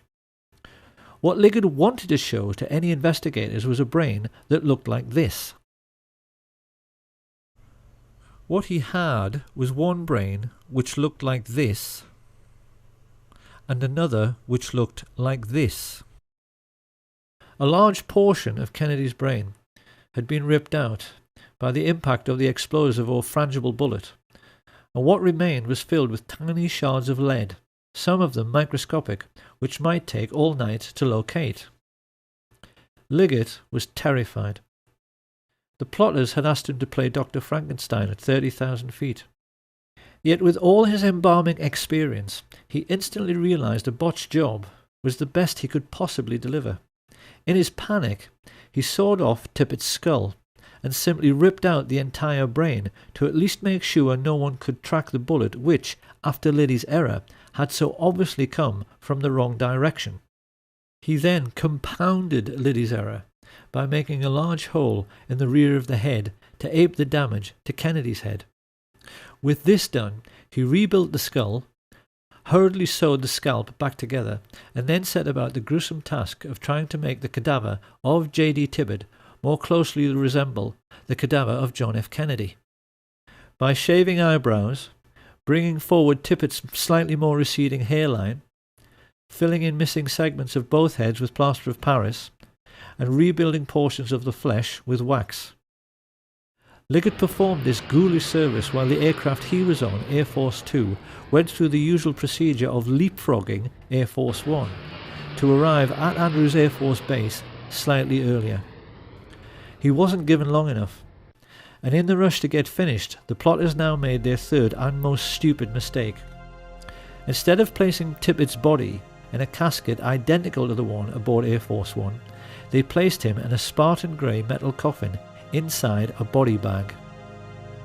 As the TV media showed these distressing pictures to a world reeling in shock, it's hardly surprising that no one ever dreamed this casket could be empty, but it was. As it was driven away, out of sight of the media, the two bodies were taken from Air Force 2 and loaded onto a helicopter. It was at this point that the two honest men, FBI agents Francis X. O'Neill and his partner William Siebert, became crucial figures in the story. They explained to researcher David Lifton that they made the journey to the Naval Hospital at Bethesda in the car behind the hearse which carried Jackie and Bobby, and most notably Admiral George Berkeley, who made sure he stayed with the empty coffin by sitting on another man's lap. Upon reaching Bethesda, Seabird and O'Neill said Berkeley then guided the family members into the building while the hearse was ordered to the rear to unload. But that was where the simplicity ended. The FBI men and many other witnesses recalled a scene of absolute mayhem in which no one seemed to know what was going on, and military men were rushing around everywhere, exchanging anecdotes about decoy ambulances they had been ordered to follow, which had become high-speed chases around the hospital grounds as these vehicles raced away. It seems this confusion was created with the intention of misleading both the press and the large respectful crowd which had gathered on the lawn. People were asking each other which ambulance contained the president's body. Then a rumour started that it was coming by helicopter, but which one? Everyone watching that night recalls the air was filled with them, and the FBI men also told Lifton that in the midst of all this mayhem, they helped to carry the casket inside. This was flatly denied by the team of Navy men who said they did it alone. It is therefore perfectly clear that 2 bodies were brought to the morgue separately whilst confusion reigned. And it was now that the plotters themselves became confused by the mayhem they had created, because they left J.D. Tibbetts' cadaver in the wrong casket. It should have been switched and gone into the autopsy room in the large expensive casket used in Dallas. I helped put President Kennedy's body in a bronze ceremonial casket on November 22nd, 1963 at Parkland Memorial Hospital. Instead, mortuary technician Paul O'Connor received a coffin so dull and nondescript no one could believe it had been utilized to transport the body of a president. It was a very plain casket, and when I say plain, I mean it was pinkish gray. It had pink and gray on the sides. There was nothing fancy about it as far as being bronze. It wasn't bronze. The autopsy then became a farce the moment it began. While Seabird and O'Neill made their now famous and entirely correct observation that the body seemed to have undergone surgery prior to autopsy mainly in the head area, Commander Humes himself testified that the moment he touched the head, pieces of the skull fell down onto the autopsy table. That is not possible unless surgery was done before post-mortem, and that surgery could only have been performed aboard the aircraft because there was no other time to do it. Humes then found that he had to try to work with Admirals Berkeley, Galloway and Kenny actually touching his elbows, and became increasingly confused and embarrassed himself at his utter failure to find any trace of the bullets which killed the president. Of course, this was hardly surprising, considering the president lay dead in an adjoining room, and that Liggett had removed all the bullets from J.D. Tibbett. As the autopsy proceeded, O'Connor revealed that Berkeley interfered constantly in the procedure, steering Humes away from the torso, where he would have found the holes made by Liddy. And while everyone in the room remained aghast and disturbed by the huge hole in the back of the head and absence of any brain matter, 2 porters O'Connor had never seen before came in pushing a trolley, which had a sheet on it which hid a small lump. They had told people in the corridor it was a dead newborn baby, but it turned out to be a complete brain, which could only have come from a 3rd cadaver. This was weighed and pickled in formaldehyde before anyone even had a chance to inquire when it had been removed. The most farcical moment of all came when Humes faced Arlen Specter in front of the Warren Commission and found the leading counsel pressing him to say that the wound he found in the back of the head was an entry wound. His incredible answer was that the bullet could only have entered and exited from the rear. Humes actually told the world that the bullet had done a U-turn inside the president's skull. Now that we know the truth, it may seem remarkable that David Lifton got so close, and yet never quite realized that what he had been investigating for 15 years was a body switch. But can we really be surprised? Like so many other decent men, Lifton was simply unable to imagine that anyone could ever think up such a grotesque and degenerate conspiracy. He simply never realized that what he was dealing with was nothing less than the devil himself. And for those who find all this impossible to accept, one of the devils who murdered JFK, Frank Sturgis, was perfectly candid about how routine body switches had become in the CIA by 1963. There was a switch. Body switch. A body switch, yes. The truth about the autopsy is that the devils who killed Kennedy messed up very badly. They had wanted to show the world actual photographs of a single bullet wound from behind. As it was, they had to resort to a lot of badly faked photographs, which critics like Robert Groden easily discredited, and silly drawings, which everyone realised did not line up anywhere near the schoolbook depository. With the autopsy over, Mrs. Kennedy and the President's brother were shown the body prepared for burial. Not surprisingly, they were wholly unconvinced by Liggett's attempts to make a Dallas police officer look like the President of the United States. Witnesses there at the time said Bobby scoffed and said, "It doesn't look anything like him," while Mrs. Kennedy became adamant. "It isn't Jack," she declared. That looks like something you'd find in Madame Tussauds wax museum. Many people have studied this alleged picture of the President's remains and wondered how it could possibly be John F. Kennedy when the Zapruder film clearly shows this right temple area being blown apart by the impact of the frangible bullet. The simple answer is that this is not JFK.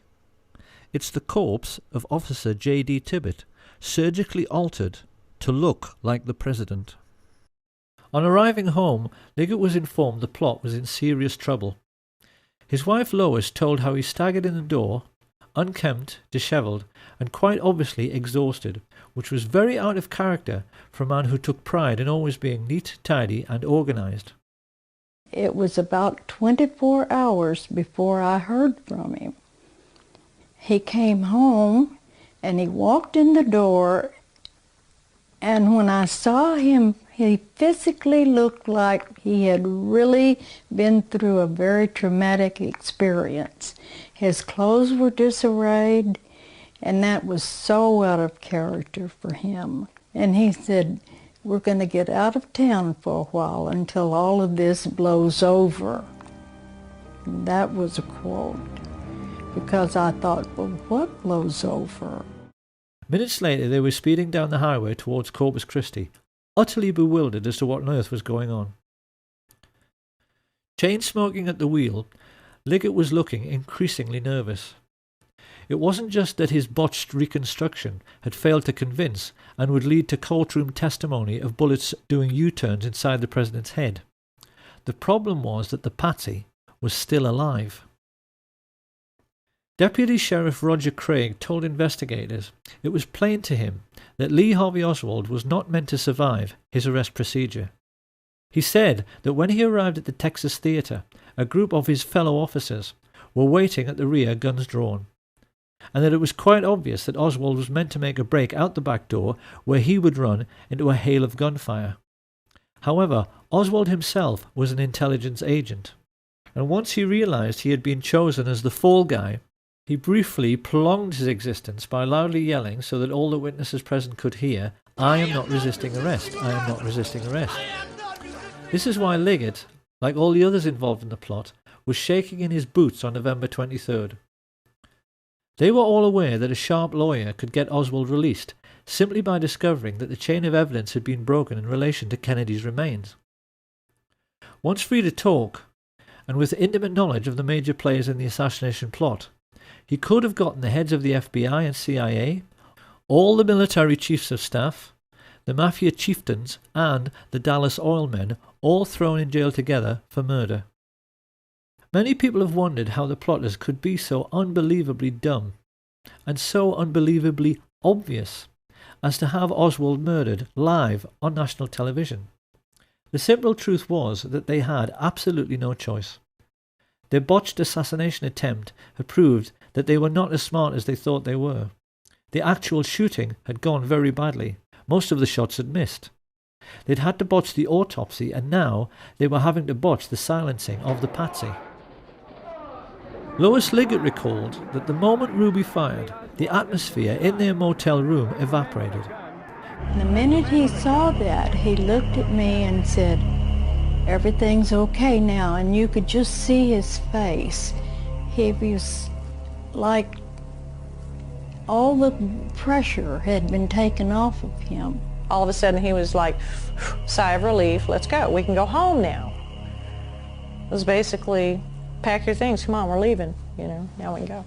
The family turned around and went straight back home to discover that Mr. Liggett now enjoyed a new vocation. It appeared he had suddenly come into millions, which bought his family a big new house and himself a new lifestyle, which included many wild poker parties at which, among others, he hosted David Ferry. This was not Lois Liggett's scene. She divorced him, heard that not long afterwards he was arrested for murder, and then shot dead while trying to escape. But this was not the end of Liggett's story. His new wife told Lois that the man she buried could not have been John Melvin Liggett, because the corpse she was shown had a moustache and he couldn't grow one. Then many years later, Lois Liggett actually saw her deceased ex-husband in a casino while on a trip to Las Vegas. Quite clearly this man had been the beneficiary of yet another CIA body switch, and to this day doubts remain as to the true fate of Jack Ruby, Lee Oswald, John Liggett and the President himself. Many researchers now believe the plotters may have kept Kennedy's remains as a souvenir and buried J.D. Tibbett in Arlington Cemetery.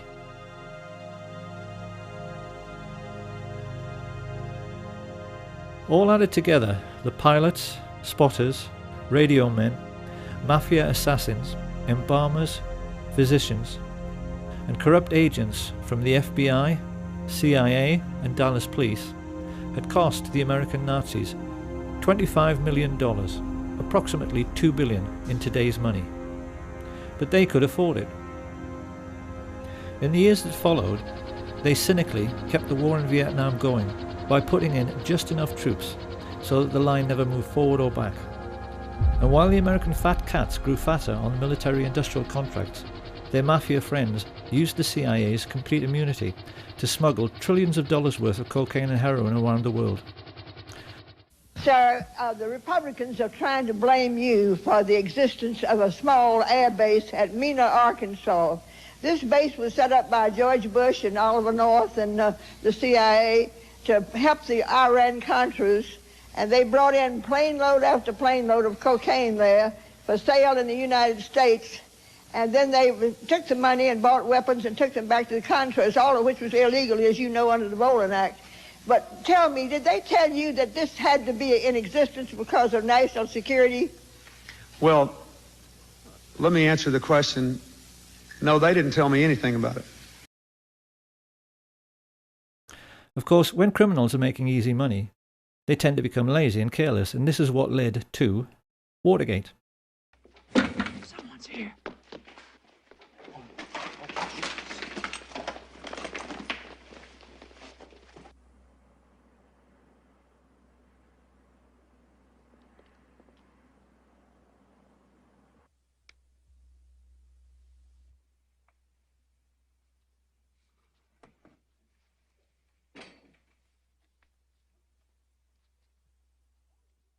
Hold it, you must hold! Police! Put your hands up!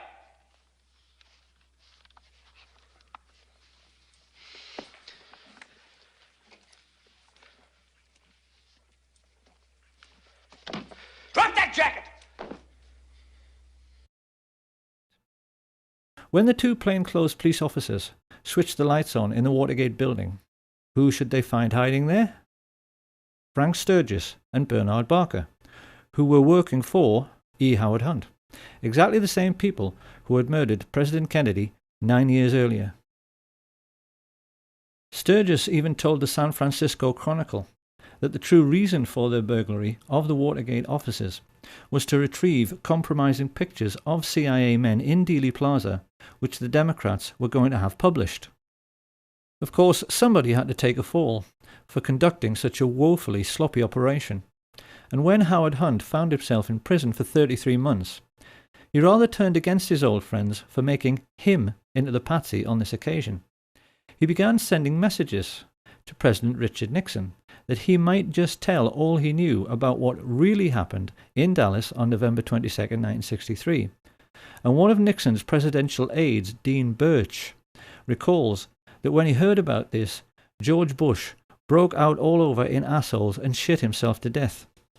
It was this situation which led directly to what journalists now refer to as the Watergate murder, the crash of Flight 553. On December the 8th, 1972, Dorothy Wetzel Hunt, the wife of E. Howard Hunt, boarded a flight from Washington to Chicago. A CIA agent like her husband, she carried $250,000 in her bag, which was to buy the silence of his Watergate co-conspirators. Travelling along with Dorothy was CBS news correspondent Michelle Clark, whose CIA boyfriend had been able to give her a unique journalistic insight into what Watergate was really all about. These two women boarded the aircraft with a dozen other individuals who at that time had information which E. Howard Hunt claimed was going to blow the White House out of the water. As the plane made its final approach through fog and very low cloud, the people living near the aircraft runway sensed something rather strange was going on. The normally quiet suburban street suddenly filled up with cars, and a moment later, having been told to power down too early, Flight 553 emerged from the mist and clipped the branches of some trees before crashing on top of several bungalows on West 70th Street. The watching neighbours were then staggered to see FBI agents immediately leap out of their cars and start rooting around in the debris, a full 10 minutes before the fire brigade even arrived on the scene. 44 people, including Dorothy Hunt and Michelle Clark, were killed in the crash.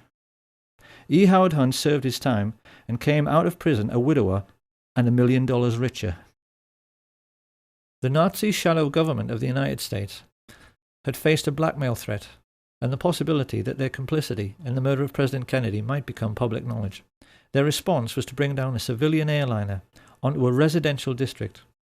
They covered it up by having FBI agents on the ground seek out and remove all incriminating documents from the dead bodies found in the wreckage. And when the local TV station received an anonymous phone call from a radio ham who had monitored the deliberately misleading exchanges from the Midway Control Tower, which caused 553 to crash, an FBI agent simply confiscated all the tapes, thus eradicating all information pertaining to the accident. This is how the agents of the US government now behave. They function essentially as a goon squad of mercenaries and murderers, hardly any different to Hitler's Gestapo, and are used as a private intelligence service and as personal hitmen for America's richest families, their only role being to cover up the dirty tricks which the rich people are playing on their fellow countrymen every day. Along with threats and murder, the most important weapon used by this private army of footpads in this ongoing cover-up is disinformation. And it's here that we can now address a question which will probably be bothering the huge numbers of people who have taken an interest in the Kennedy assassination and in the many documentaries produced by assassination researchers over the years.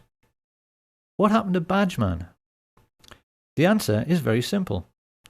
He never existed. He was simply a phantom, created by the CIA's disinformation machine to lay down a trail which led nowhere. So now another question appears. If this is so, why have so many people spent a quarter of a century trying to discover his identity? By examining this question, it is now possible to reveal the extraordinary lengths America's rulers have gone to in order to hide the truth about the Kennedy assassination. America's oligarchs grossly underestimated the courage and skill of those who tried to uncover the truth about the Kennedy killing, none more so than the brilliant and tenacious Mark Lane. By the mid-1960s, his film Rush to Judgment had left the country in no doubt that they had been multiple gunmen acting together in some sort of conspiracy. Once he had proved this beyond any doubt, the only question remaining was, how big was the conspiracy?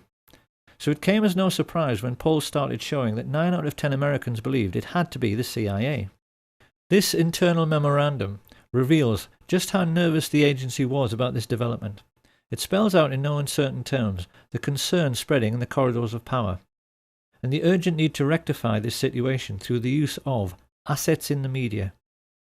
This great image problem led America's Nazis into initiating Operation Mockingbird, an ongoing policy of using the colossal wealth they were now amassing from drugs and weapons sales to buy up as many TV and film companies, newspapers, and local and national radio stations as they could lay their hands on, to the point where by the 1970s they were proudly boasting that everyone of any significance in the media is CIA. Do you have any people being paid by the CIA who are contributing to a major circulation American journal? We do have people who submit pieces to American journals. Do you have any people paid by the CIA who are working for television networks? This, I think, gets into the kind of getting into the details, Mr. Chairman, that I'd like to get into in executive session. Virtually every well-known journalist, newspaper editor, and television presenter became a secret CIA agent, as did many entertainers and film stars. The question now was how best to use trusted public figures like Walter Cronkite. And this was how the first investigative documentaries about the Kennedy assassination came to be made. It will come as a terrific shock to those who have sought truth and solace in these many films, feature articles, and TV specials, to learn that every last one of them, including Oliver Stone's JFK, was actually produced by the CIA.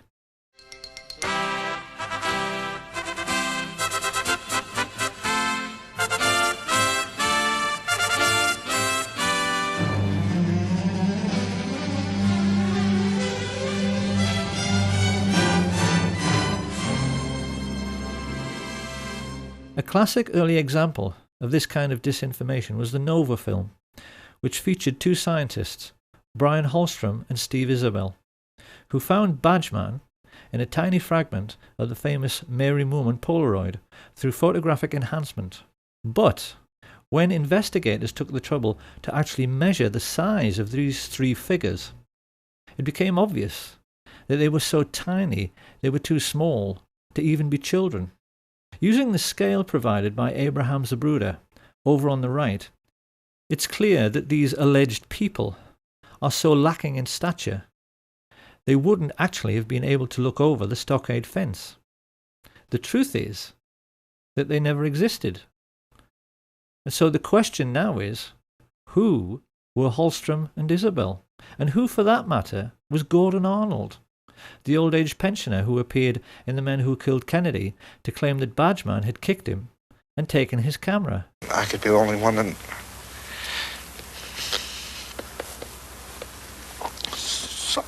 saw the man. The answer is that they were all professional actors, because this is how the devil operates. Devils mix lies with truth in order to make the lies sound more plausible. And it seems that the idea for using actors in this way might very likely have come from E. Howard Hunt himself. After Hunt's deathbed confession, in which he admitted the involvement of the CIA, his son, St. John Hunt, posted many revealing statements about what kind of character his father was. It's quite well known that E. Howard Hunt wrote spy novels and screenplays. And when he was discussing this, St. John Hunt maintained his father tried to live his life as if every day was another exciting scene from a movie, to the total exclusion of his own family. The way St. John Hunt put it was, he would never cut carrots or go shopping with us or anything like that. James Bond doesn't have a family. Historians are well aware that the CIA studies everything which is impressive, and it now seems very plain that they were greatly influenced by the brilliance of the Levinson and Link Columbo series, particularly one episode, Murder, Smoke and Shadows, in which the killer, who is a ruthless young movie director, tries to confuse and mislead Columbo through his powers of creating illusion, only to have the tables turned when this is done back to him, because the whole point of that episode is that the audience never know who is and who isn't supposed to be an actor. The Men Who Killed Kennedy series was laid out in the same way, whilst a few of the interviewees, like the Willis family, were genuine.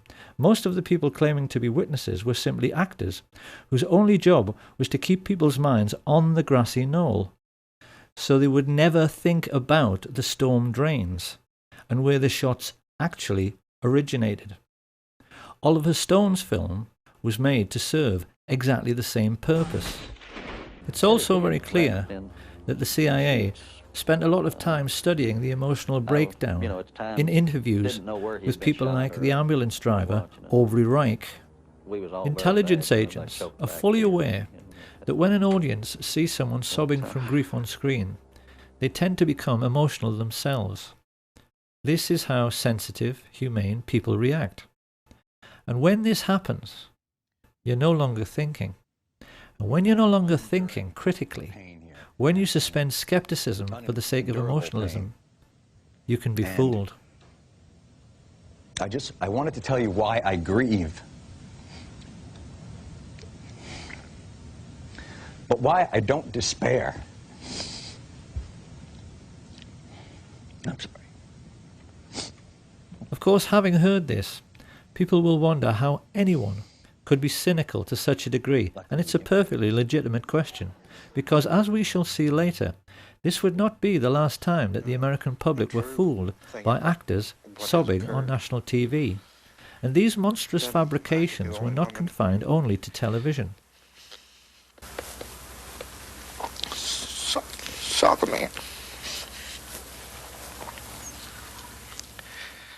In 2003, a book was published called Blood, Money and Power, ostensibly written by Texas law attorney Bar McClellan. This book signaled a shift in establishment policy by claiming that Lyndon Baines Johnson, a natural suspect as the king who might have killed the king, was behind the entire plot, and used his own attorney, Ed Clark, to pay off the gunman. Researchers noticed that at exactly the same time, a lot of information suddenly became available about all the murder plots LBJ had been involved in with Cliff Carter and Billy Solestes. We were then treated to the sensational deathbed confession of E. Howard Hunt. And in the book itself, the serious researchers found this extraordinary paragraph. Wallace centered on Kennedy's head and fired. The shot went almost 200 feet but was barely low and slightly to the right, hitting the president in the back shoulder blade. The bullet was deflected upward ever so slightly, exiting at the tie knot, the bullet's jacket separating to hit and crack the windshield, the remaining slug hitting the curbing in front of James Tague, an onlooker standing in front of the triple underpass on Commerce Street. The slug knocked cement shards in all directions. A splinter nicked Tague on the cheek. So just exactly what is going on here? This is quite obviously a ludicrous assertion. So what is it all about? What it's all about is that the CIA actually wrote this book. They knew that the critics had been able to laugh loud and long at the single bullet theory because the FBI had had to change their story. At first, they had accepted the indisputable evidence that James Tague was scratched by a bullet as he watched from below the overpass, because they initially claimed that the first shot alone had gone through the president and the governor, making 7 separate wounds in 2 different men. The second shot was the headshot, and presumably the third struck Tague. However, once the Zapruder film and dozens of eyewitnesses made it plain the first shot missed, the FBI had a problem. How could they account for the throat shot, headshot, and Tague shot with just 2 remaining bullets? This utterly ridiculous paragraph was a lame attempt after 40 years to come up with an answer, and the lengths the CIA went to get people to believe it were contrived to say the least. It's first of all the simplest matter to refute this version of events by asking how the CIA could possibly know this is how it happened. The bullets splitting apart in mid-air? Are they saying they had Dealey Plaza rigged with fast-motion cameras, which allowed them to replay the flight of every bullet in slow motion? If so, we'd all love to see those pictures. And even more to this, Bar McClellan's interview became the linchpin in the final episode of The Men Who Killed Kennedy. which was then banned from public broadcasting after a lawsuit was allegedly brought against the History Channel by former Presidents Carter and Ford and their friends Jack Valenti, Bill Moyers and Lady Bird Johnson. Of course, this was just more disinformation. What the plotters hoped to achieve was that by getting the series banned, but making it available on the internet, the seekers after truth would be duped into thinking it must be true, precisely because it had been banned from mainstream media. It's a double bluff. It is quite possible, after all of this ludicrous skullduggery, that even the CIA themselves couldn't remember what purpose it was all supposed to serve. But the general idea was that the public was supposed to swallow the notion that Lyndon Baines Johnson was the primary culprit in this entire affair, because he's dead and can't speak for himself. It is absolute nonsense to suggest any such thing. Lyndon Baines Johnson was, like Hitler and Richard Nixon, a mere puppet of the oil men and the merchant bankers and military industrialists, something he finally admitted to. I can't honestly say that I've ever been completely relieved of the fact that there might have been international connections. You mean you still feel that there might have been? Well, I have not completely discounted. The notion that he was the criminal mastermind behind the Kennedy assassination is simply another disinformation falsehood dreamed up by the CIA. He was most definitely involved in the plot and offered up his personal hitman, Mac Wallace, to be part of it, but the men who actually masterminded the plot were Allen Dulles and David Atlee Phillips, with George Bush being the most important figure in the actual execution of the plan, and even they, in the end, proved themselves to be just as crude and obvious as anyone else in the way they took care of anyone who might incriminate them. On the 22nd of February 1967, Eladio Del Valle and David Ferry were both murdered within minutes of each other, when it seemed they might give information to the Jim Garrison investigation. Charles Boyd Harrelson and Milwaukee Phil Aldericio suffered convenient early deaths in jail, and having been ordered to testify before the House Select Committee on Assassinations, both Charles Nicoletti and George de Mohrenschildt were shot dead at the same time on the 29th of March 1977. Having been scheduled to testify before the same committee, Johnny Roselli met a similar fate. His body was found floating in an oil drum in Dumbfounding Bay, Miami, just after Malcolm Wallace was murdered in exactly the same way as Lee Bowers. On a stretch of empty American highway, his car was forced off the road, then CIA agents smashed his head into the steering wheel until he died, to make it appear like a single-car accident. Not long afterwards, Sam Giancana was shot in the back of the head while cooking sausages, and his spy inside the Chicago police force, Richard Kane, was blasted to death with a sawn-off shotgun in Rose's sandwich shop on the 19th of December, 1973. Absolute proof that George H.W. Bush was the most important figure behind these grisly murders and the Kennedy assassination surfaced quite recently in a declassified FBI memo which revealed he was working for the CIA in 1963 and not from 77 onwards, as he'd always claimed. He had been a lifelong friend of George de Mohrenschildt, who had actually begged him for help when he realized the CIA were trying to kill him. It was therefore rather ironic that when the police checked de Mohrenschildt's wallet, they found an address card, which gave them a direct lead straight to the guilty party had they but chosen to follow it up. It said George Poppy Bush, his CIA code name, Zapata Petroleum, Midland, Texas. It became a farewell note from the man who coordinated the crime of the century, a man whose father, Prescott Bush, had created the CIA in the first place, along with his friends some 30 years before, purely in order to take care of their own business interests. They arrogantly believed they were more intelligent than anyone. But in the end, the means the George Bush-led CIA chose to silence all the major underworld figures who might incriminate them proved to be every bit as crude and obvious as Ruby's killing of Oswald on television. The whole point of George Bush and his Central Intelligence Agency was that they were supposed to be intelligent, and yet in the end they couldn't even fool little old ladies. And who is going to inhibit them? The gangsters that are running this country is going to inhibit somebody. All institutions of the American government are essentially a gangster syndicate, and everybody knows this. So perhaps it's time now to ask what we have learned and how best we can use this new understanding about the West's secret history to evaluate what is really going on in our world right now. To begin with, let's answer a couple of questions which have perplexed many people over the years. A great many researchers and historians have wondered why the Kennedy family themselves almost seem to be aiding and abetting the cover-up by choosing to be so quiet about the assassination itself. After the revelations of Chuck Giancana, there now seems little doubt that this is because they know a full disclosure of Joe Kennedy's dirty political dealings with the mafia would likely leave the Kennedy name in a very tarnished state.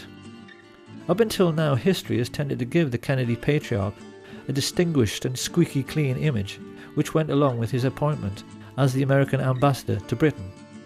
Like most things about the ruling class, this image is false, because it's clear that Joe Kennedy was every bit as big a crook as his business associate, Sam Giancana. However, it also seems necessary now to revise the entire history of the Kennedy brothers. The reputation of Edward Kennedy never recovered from the Chappaquiddick incident, in which Mary Jo Kopechne lost her life when she drowned in his overturned car when he allegedly drove off this unlit bridge whilst under the influence. At the time, the public believed this was a married man misbehaving, but it's come to light recently that our old friends Frank Sturgis and E. Howard Hunt were seen in the Martha's Vineyard area just prior to the accident. Once again, it's the same dirty people pulling the same dirty tricks. The media's treatment of this affair destroyed any chance Edward Kennedy might have had of becoming president, and we do now have to wonder if this was yet another example of the CIA controlling public opinion. To the same end, it is also now clear why such venerable institutions as the BBC and other prominent European broadcasters have assisted in the cover-up. They always knew the Kennedy assassination was a can of worms, and that if the whole truth in the story were pursued vigorously, it would lead right back to the gates of Auschwitz and the obscene profits which Europe's royalty and heads of state made from their investments in slave labour. This is a brutal truth which the West must now confront, and an equally brutal problem the United States must now face is the question of what has happened to the US military in the intervening years since it murdered its own commander-in-chief. The answer is that America's armed forces are now completely controlled by the American mafia. The mob don't even need hitmen anymore. They use United States Marines as assassins. They are, as Sam Giancana said, one organization who keep a low profile while they control the world as a business. And in an effort to prove this is so, in 1998, Pastor Rick Strawcutter videotaped a quite remarkable interview with Kay Pollard Griggs, formerly the wife of Colonel George Griggs, who for many years was the head of NATO. He was also an alcoholic of that well-known kind who are shy and unable to communicate when they are sober, but who then cannot stop talking once they have a drink. During the course of a stormy marriage, punctuated by periods of domestic violence, which cost Kay Griggs many black eyes and broken bones, she learned that her husband had been turned into a brutal psychopath as a consequence of his military training, which included induction into what is known as the Pink Triangle, the Cherry Marines. Over the years, far too much has been written about Lee Harvey Oswald. But what is remarkable is that few historians were ever aware that, like most Marines who worked in intelligence, he was homosexually recruited and was part of the same-sex club which included Jack Ruby, George Senator, and David Ferry. Kay Griggs explains that these selection procedures came into the US military when the cream of the death's head sporting Nazi top brass joined the American ranks at the war's end. Ever since then, the Greek and Spartan traditions which Hitler so admired and which were integral to the German army, have found their way into American military culture and are now manifest in the way that the old skull and bones procedure for identifying and, most importantly, controlling rising stars is now used to select the top brass of the future. In a nutshell, boy soldiers who want to rise in the ranks can only do so by doing favors for the older men. So George Bush, I mean, all these people rise up to the ranks, the same club. Right. No wonder, you know, I saw a little TV clip one time where a reporter was asking George Bush and others about the Order of the Skull and Bones. You were both in Skull and Bones, the secret society. It's so secret we can't talk about it. What does that mean for America? I mean, if this really got out, that these guys are all inducted because they've got some kind of homosexual thing on them. Indoctrination. I mean, or induction. They have to do that. Yeah. They do that. Yeah. Even in a coffin. And it's even now coming into the military totally. The chiefs do that. They put them in the coffin. They do the bowling ball trick. Okay, you're going to explain this. What happens when you get in the coffin? Why do you get in a coffin? Oh, they get, when you get your eagles, that's a German thing. Okay. You know, it's what the German high command did, and most of them, you know, had the boyfriends and stuff, the Krupps and all of that. It is a German thing that they say goes back to Greece, and it's all the male Marine-looking men that they do it with. See? So now the chiefs have to do that. What they do is they get, George said it's like a zoo. They get everybody really drunk, and they sometimes call it dining in. Shellback is another time that they do it. Not everybody does it, but the ones who do it, if they're young, they get right up to the top. It's a... okay, well, what actually do they do? They've got a coffin, they get inside this... Anal sex. Oh, that. They put them in the coffin and they do things. This is how military recruits are now controlled. And the mafia military exert a similar hold over all career politicians. At some time on the way up, they are manoeuvred into a compromising position, usually through the use of two-way mirrors in a brothel. And once the mafia military have got something on them, the career politicians, judges, senior police officers and media moguls face a stark choice. Either take your payoff, which is usually worth millions of dollars, or go to jail for life for your misdemeanor. It is with these kinds of tactics, first used by Sam Giancana in the 1930s, that what are now known as the 5 mafia families of the New York metropolitan area, the Genovese, Gambino, Lucchese, Colombo and the Bonanno, control all politics in the United States, and through their business arrangements with the 5-star generals and CIA, control all cocaine and heroin trafficking throughout the entire world. After the dust had settled on the Kennedy assassination, Sam Giancana explained to his younger brother that the mob and the CIA had taken care of JFK together because they were essentially two sides of the same coin. In the last 50 years, that relationship between these two secret societies has become even closer, to the point where they are now indistinguishable. The people who live in the third world are so well aware of what is really going on, they have come to call the CIA the cocaine importing agency. The World Wide Web now abounds with proof to back this up. And although many people were skeptical at first about Kay Griggs, in recent times her most sensational claims have been fully endorsed by the FBI chief Ted Gunderson, who gave several interviews in support. This cult was involved in distributing drugs up and down the East Coast, drugs that were being flown in from Southeast Asia in military and planes. The operation was by the certain Army personnel and also CIA. She told me that there were generals involved in the drug operation. There were police officers and at least 2 attorneys in the Fayetteville, North Carolina area. The path that this led me down is mind-boggling. Over the last 23, 24 years, I have developed so much information about the situation as it exists in our great country and gone public with it as much as possible, and yet I am being ignored.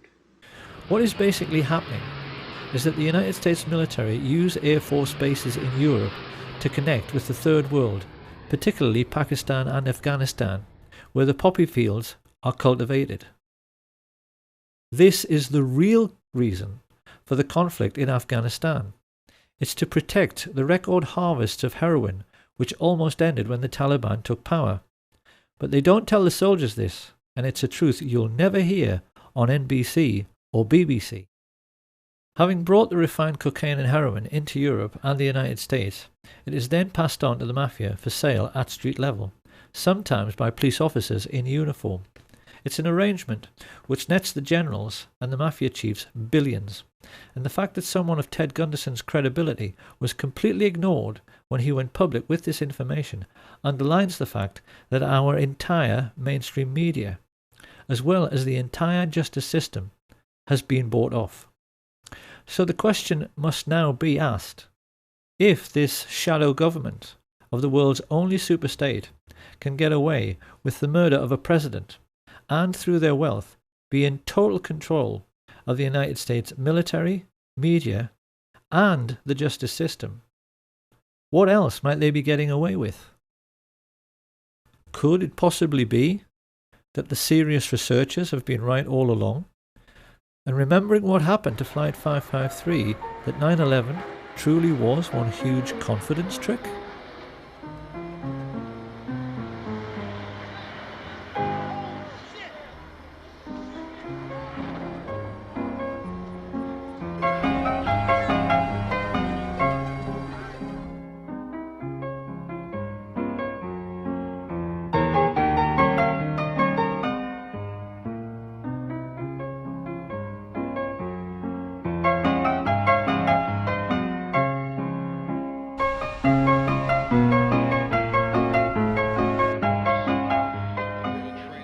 Once the dust had settled on 9/11, people immediately began to realise there was something very wrong with the 9/11 TV coverage.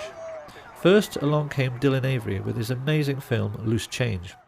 He proved conclusively that the official report was nonsense because aircraft fuel does not burn at even half the temperature required to melt steel, and that the towers defied the laws of physics by collapsing with perfect uniformity at free fall speed. Buildings in Germany which were bombed over and over again didn't collapse with perfect uniformity down to ground level.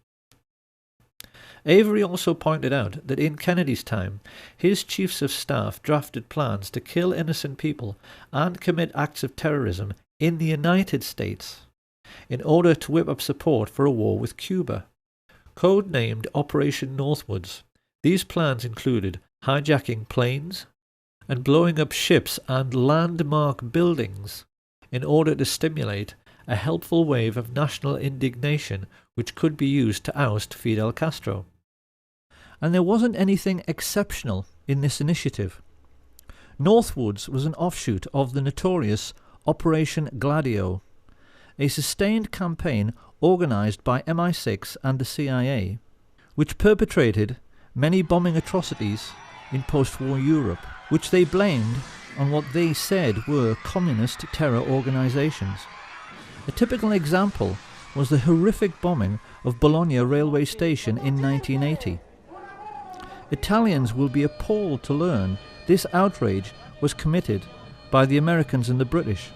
But this particular atrocity, which like all others during this period was intended to keep people living in fear of a bogus enemy, so they would accept increasing state control by so-called strong leaders, illustrates only too well the fact that some 40 years prior to 9/11, the cabal of secret Nazis who killed Kennedy were making serious preparations for terrorist attacks upon their European allies and even upon their own country. In the 9/11 news footage, it is abundantly clear that the interviewees are actually paid actors, speaking lines which have been written for them. I feel like I was in a movie. This is exactly the same situation as in the men who killed Kennedy. And because these are people who are being expected to perform, they tend to overdo it. I could be the only one that... Soccer man. They killed the president.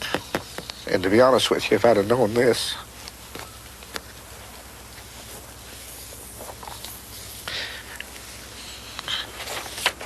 I wouldn't have given any interview.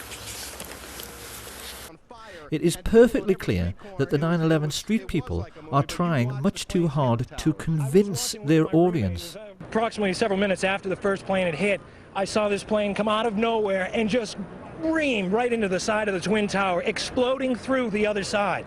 And then I witnessed both towers collapse, one first and then the second, mostly due to structural failure because the fire was just too intense. 9/11 was in reality just another CIA special effects movie production. And it really has become the Kennedy assassination's long-lost twin, because witnesses who know the truth of what really happened are all being murdered. This didn't stop some people from immediately pointing out that the London Tube bombings were a hoax. The alleged terrorists couldn't have ridden into London on a train which was cancelled. And seasoned researchers are now becoming quite surprised at how sloppy and obvious these alleged terrorist acts are becoming. Any detective would instantly realise the Woolwich terror incident was a joke. We were shown pictures of a supposedly decapitated man lying prone on the street. If that were true, he should be lying in a puddle of his own blood, and the alleged attacker would be soaked in blood all over his front from arterial spray. All terrorism is fake. It is military deception practiced by the rich upon the poor in an ongoing class war. And the most important weapon at their disposal in this class war are television presenters. The BBC has actually become the Ministry of Truth from Orwell's 1984. Everyone working for the BBC today is a whore of the ruling class and a traitor to our way of life, because it is very hard to believe they are all unwitting accomplices in this class war. When we remember that it was some of the BBC's own journalists who revealed that the 9/11 hijackers were all alive, it's hard to accept that their news presenter colleagues haven't figured out the totalitarian nature of what people like Jane Stanley, who reported the collapse of World Trade Center 7 20 minutes before it came down, are really up to. And yet still they go on giving us reassuring smiles while telling lies on behalf of the ruling class. Of course, then people ask, oh, yes, but why would they do it? Why is all of this Muslim, multicultural, political correctness thing happening to us right now? It's happening because we no longer have an enemy.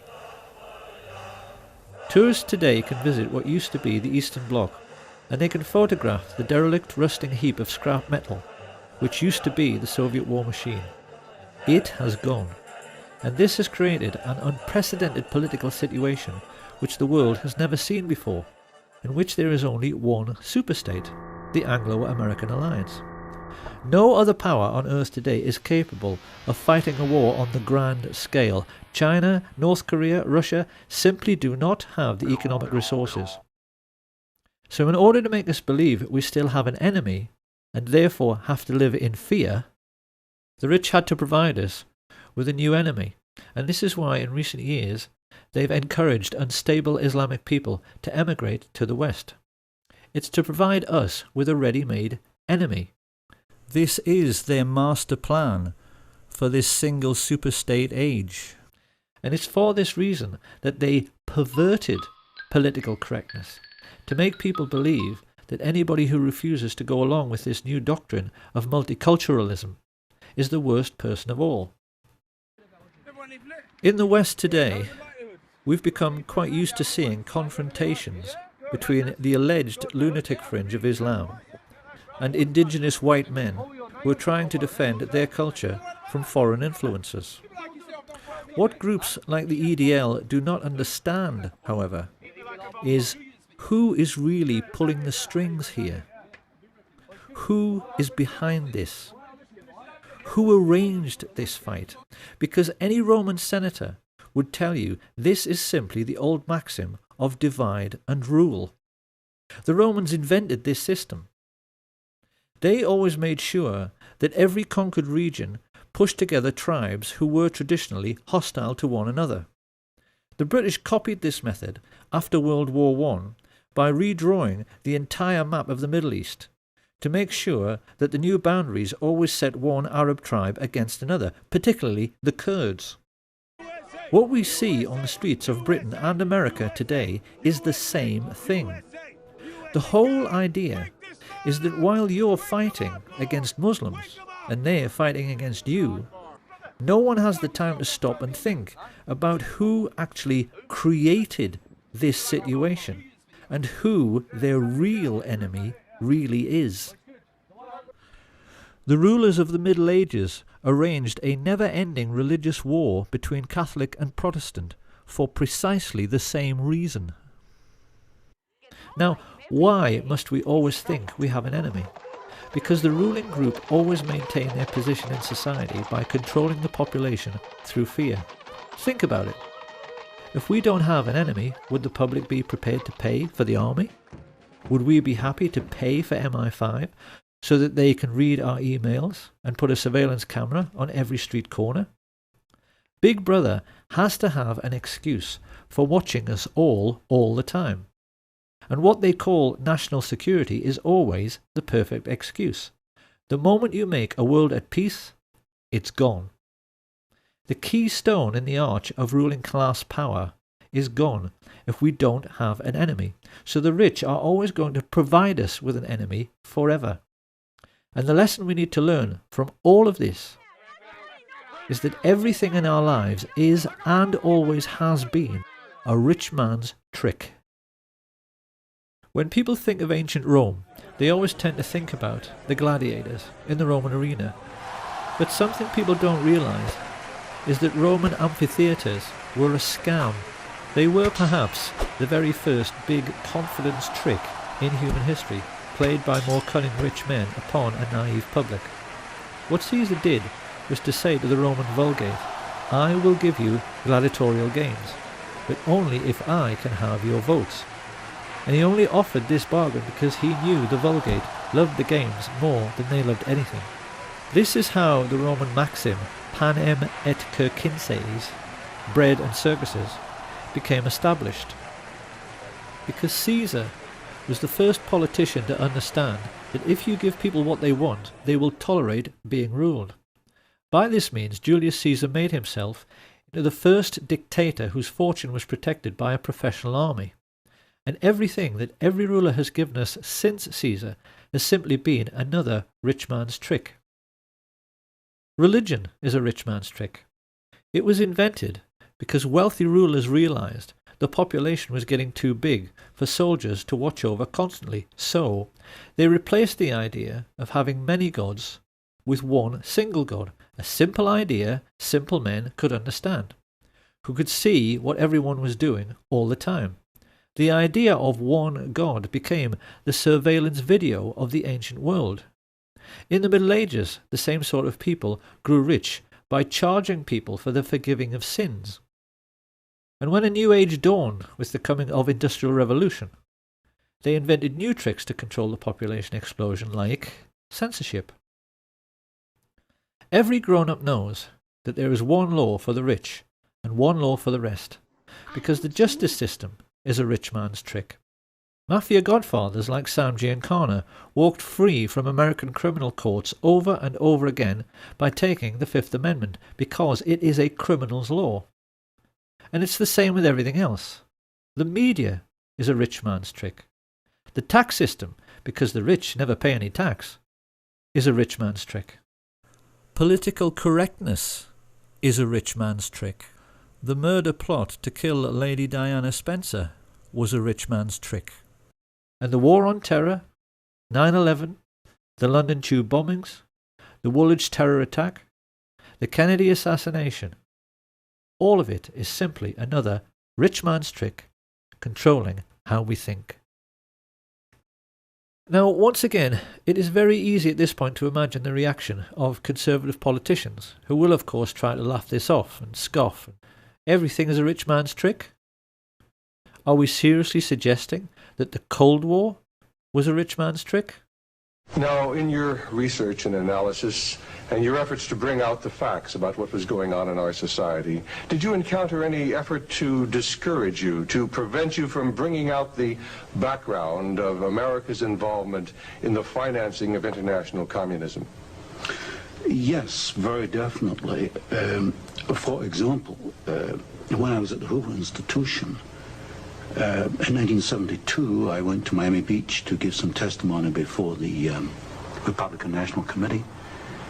And although a congressman had hand-delivered to the wire services this testimony, which was later printed, the wire services refused to transmit it to the newspapers. Then when I got back to the Hoover Institution in California, I was called into the office of the director, and I was told in no uncertain terms not to make any more speeches like that, and that this information should not be made public. This was the information that we were giving the Soviet Union the technology to develop its war potential? Oh, yes. At that time, we were in Vietnam, and as you know, the Soviets were supplying the North Vietnamese. This was 1972? 1972, yes. And, for example, I knew that the Gorky plant, which was built by the Ford Motor Company, but the Gorky plant in Russia produces the Gaz series of vehicles. The Gaz vehicles had been seen on the Ho Chi Minh Trail. We were supplying equipment to the Gorky plant in the middle of the Vietnamese War, and these trucks were being used to carry ammunition supplies which were killing Americans. I thought this was morally wrong, and I said so at Miami Beach and at the Hoover Institution. And it was this type of information that was suppressed.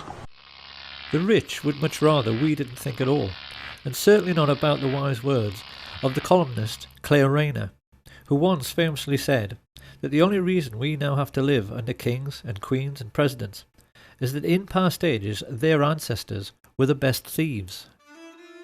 In the Middle Ages, when the king was feeling greedy and wanted to pay for a new mistress or grand new palace, he simply sent out his robber barons to steal half the herd of every local farmer, and if they complained, the robber barons would say the king needed to feed the army, or some similar excuse.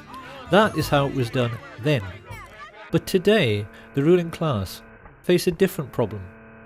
We now live in an industrial age, and as George Orwell explains in his novel 1984, if the machine age was directed solely with the intention of making the common people physically comfortable, in a mega-productive computer-controlled epoch, we could soon all live like millionaires. But think what this would mean. If we're all millionaires, we all fly first class, so the king and the queen and the president have to wait in a queue with everyone else. And do you honestly believe the Queen of England would wait in a queue behind you? If we're all millionaires, we all play golf. The king and the president can't get on the course, and there's no room on their exclusive beach. Orwell himself would have said the most important single sentence in 1984 was this one: if it once became general, wealth would confer no distinction. Our lords and masters are not going to wait in queues with the rest of us. So the special problem which fat cats face today is how to keep the wheels of industry turning, because as Orwell explains, the oligarchs have to make use of the masses without significantly raising the general standard of living. This is a more sophisticated age, so the robber barons need a more sophisticated means of stealing most of the wealth and of keeping most of the common people in poverty. What the rich face today is a situation in which the common people spend most of their lives on a 9-to-5 treadmill. They make things in factories, they grow things and harvest them, they teach in the schools, nurse in the hospitals, and as a result of their daily labours, a huge mountain of money is produced. Now the rulers have a problem. How can they keep the ordinary people hard at work so they're too exhausted at the end of every day to think about whether this is a fair system? The solution, as Sam Giancana explained, is to invent a foreign enemy, a boogeyman, who wants to conquer the whole world. This becomes a perfect excuse to make people pay for a sophisticated array of increasingly expensive weapons which are made by companies which the fat cats themselves own.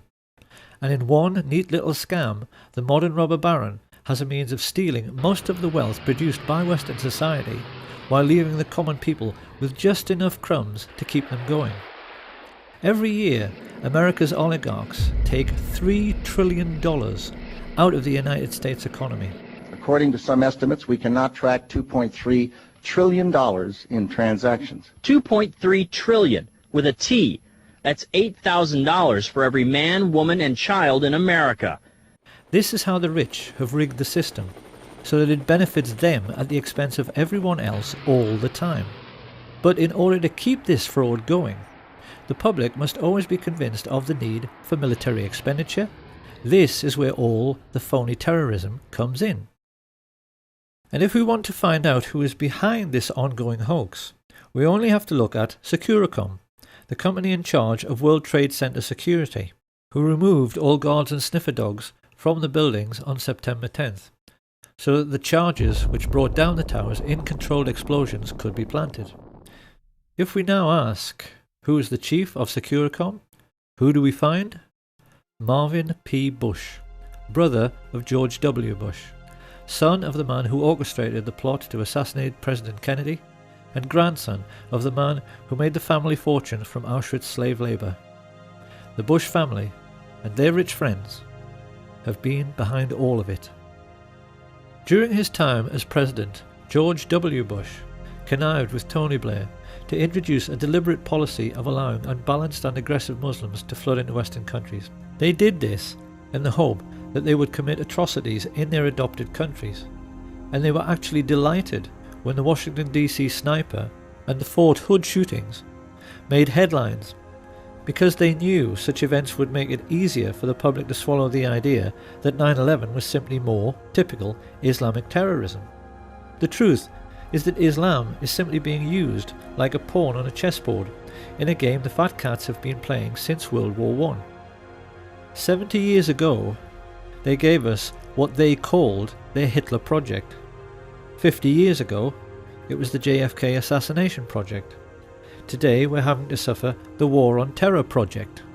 And when this current lunacy is over, they'll have another excuse ready to create yet another phony war and yet another patsy. If George Orwell was still alive today, and he was asked to comment upon all the significant political events of the last decade, it's quite likely he would simply restate the Orwellian definition of totalitarianism, to wit, a society living by and for continuous warfare, in which the ruling caste have ceased to have any real function but succeed in clinging to power through force and fraud, and then ask whether this sounds like the world we live in. Because it ought to be obvious by now that our seemingly endless economic recessions are being deliberately orchestrated. In today's world, the commodities markets are arranged in such a way that the price of virtually everything, particularly food, hardly ever changes. So how then can it be that the price of oil increased tenfold in the last decade? Economists are now tacitly agreeing that this was due to financialization, which is just a fancy way of saying rich creeps like the Bush family and their merchant banking friends used their trillionaire fortunes to rig the market. Why did they do this? Because great entrepreneurs like Stelios, with their budget air travel, had managed to break the cartel of the major airlines. Ordinary working families had begun living a jet-set lifestyle. The ruling elite of the entire world was simply terrified, because a jet-set lifestyle is supposed to be the exclusive preserve of the rich. What would happen to their social status if the whole world were part of the jet-set? So the rich arranged for the credit crunch, and now working families who used to fly 10 times a year can't even afford to use their car. What George Orwell understood better than anyone is that every age is basically the same. It is always a story in which a small elite group of greedy people cling to unjust power and privileges by practicing an ongoing deception upon their followers. Caesar did it with bread and circuses in the Roman arena. George Bush did it with false flag terrorism on 9/11.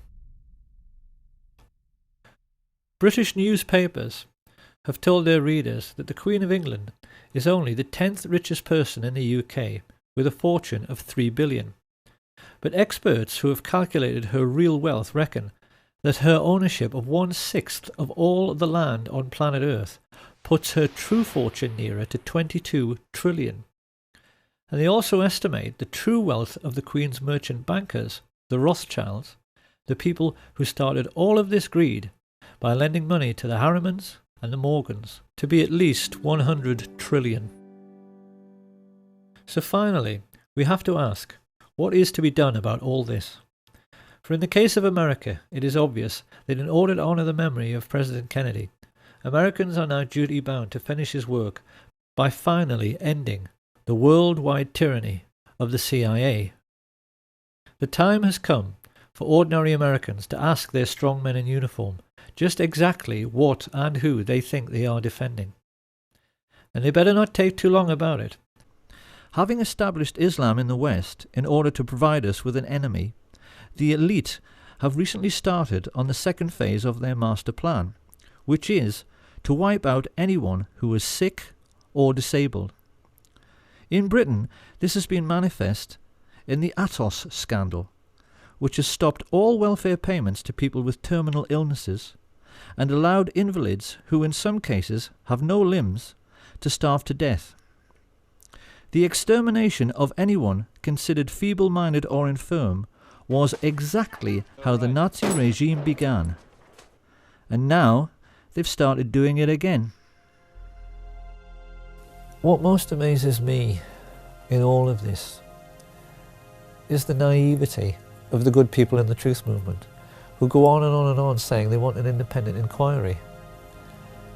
The Bush family and their rich friends are not going to investigate themselves. And there isn't any authority on earth above that of the ruling class, so it's never going to happen. These people have got the police and the judges and the justice system completely under their control.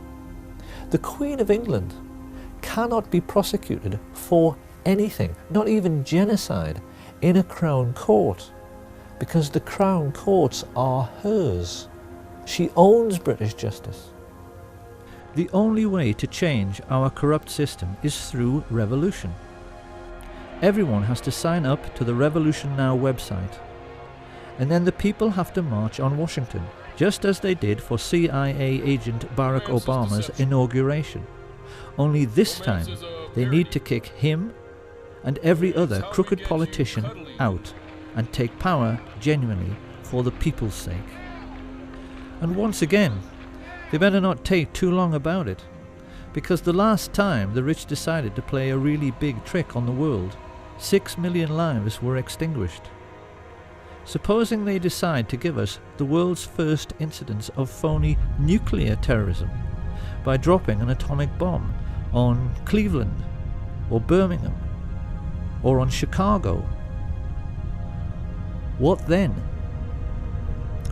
But perhaps Chicago itself might be a good place to pause and offer a word of warning to the citizens of the United States before they start thinking about the next American Revolution.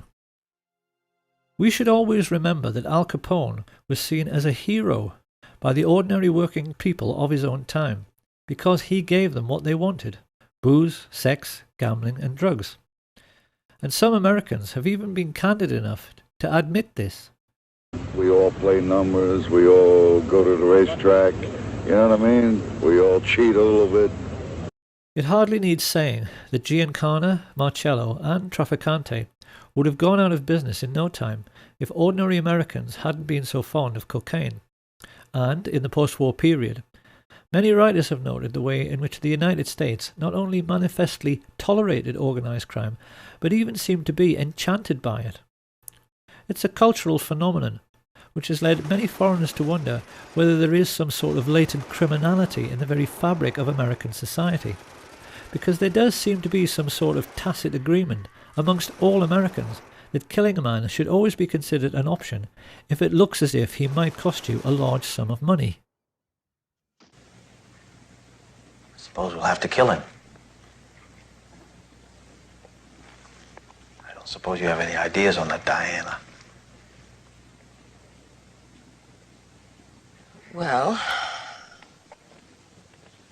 what would you fellas say to an assassination? I hope you don't have any hidden tape machines in this office, Frank. We're talking about a capital crime here. I'd like to hear some more opinions on that. Look, I don't see we have any option, Frank. Let's kill this son of a bitch. This film is likely to leave Americans with the impression that JFK was assassinated by a corrupt and brutal ruling class. Perhaps they should ask themselves if they are quite sure that he wasn't simply killed by America. So it seems that finally we are left with a very simple question. What kind of society is it which kills its own best men?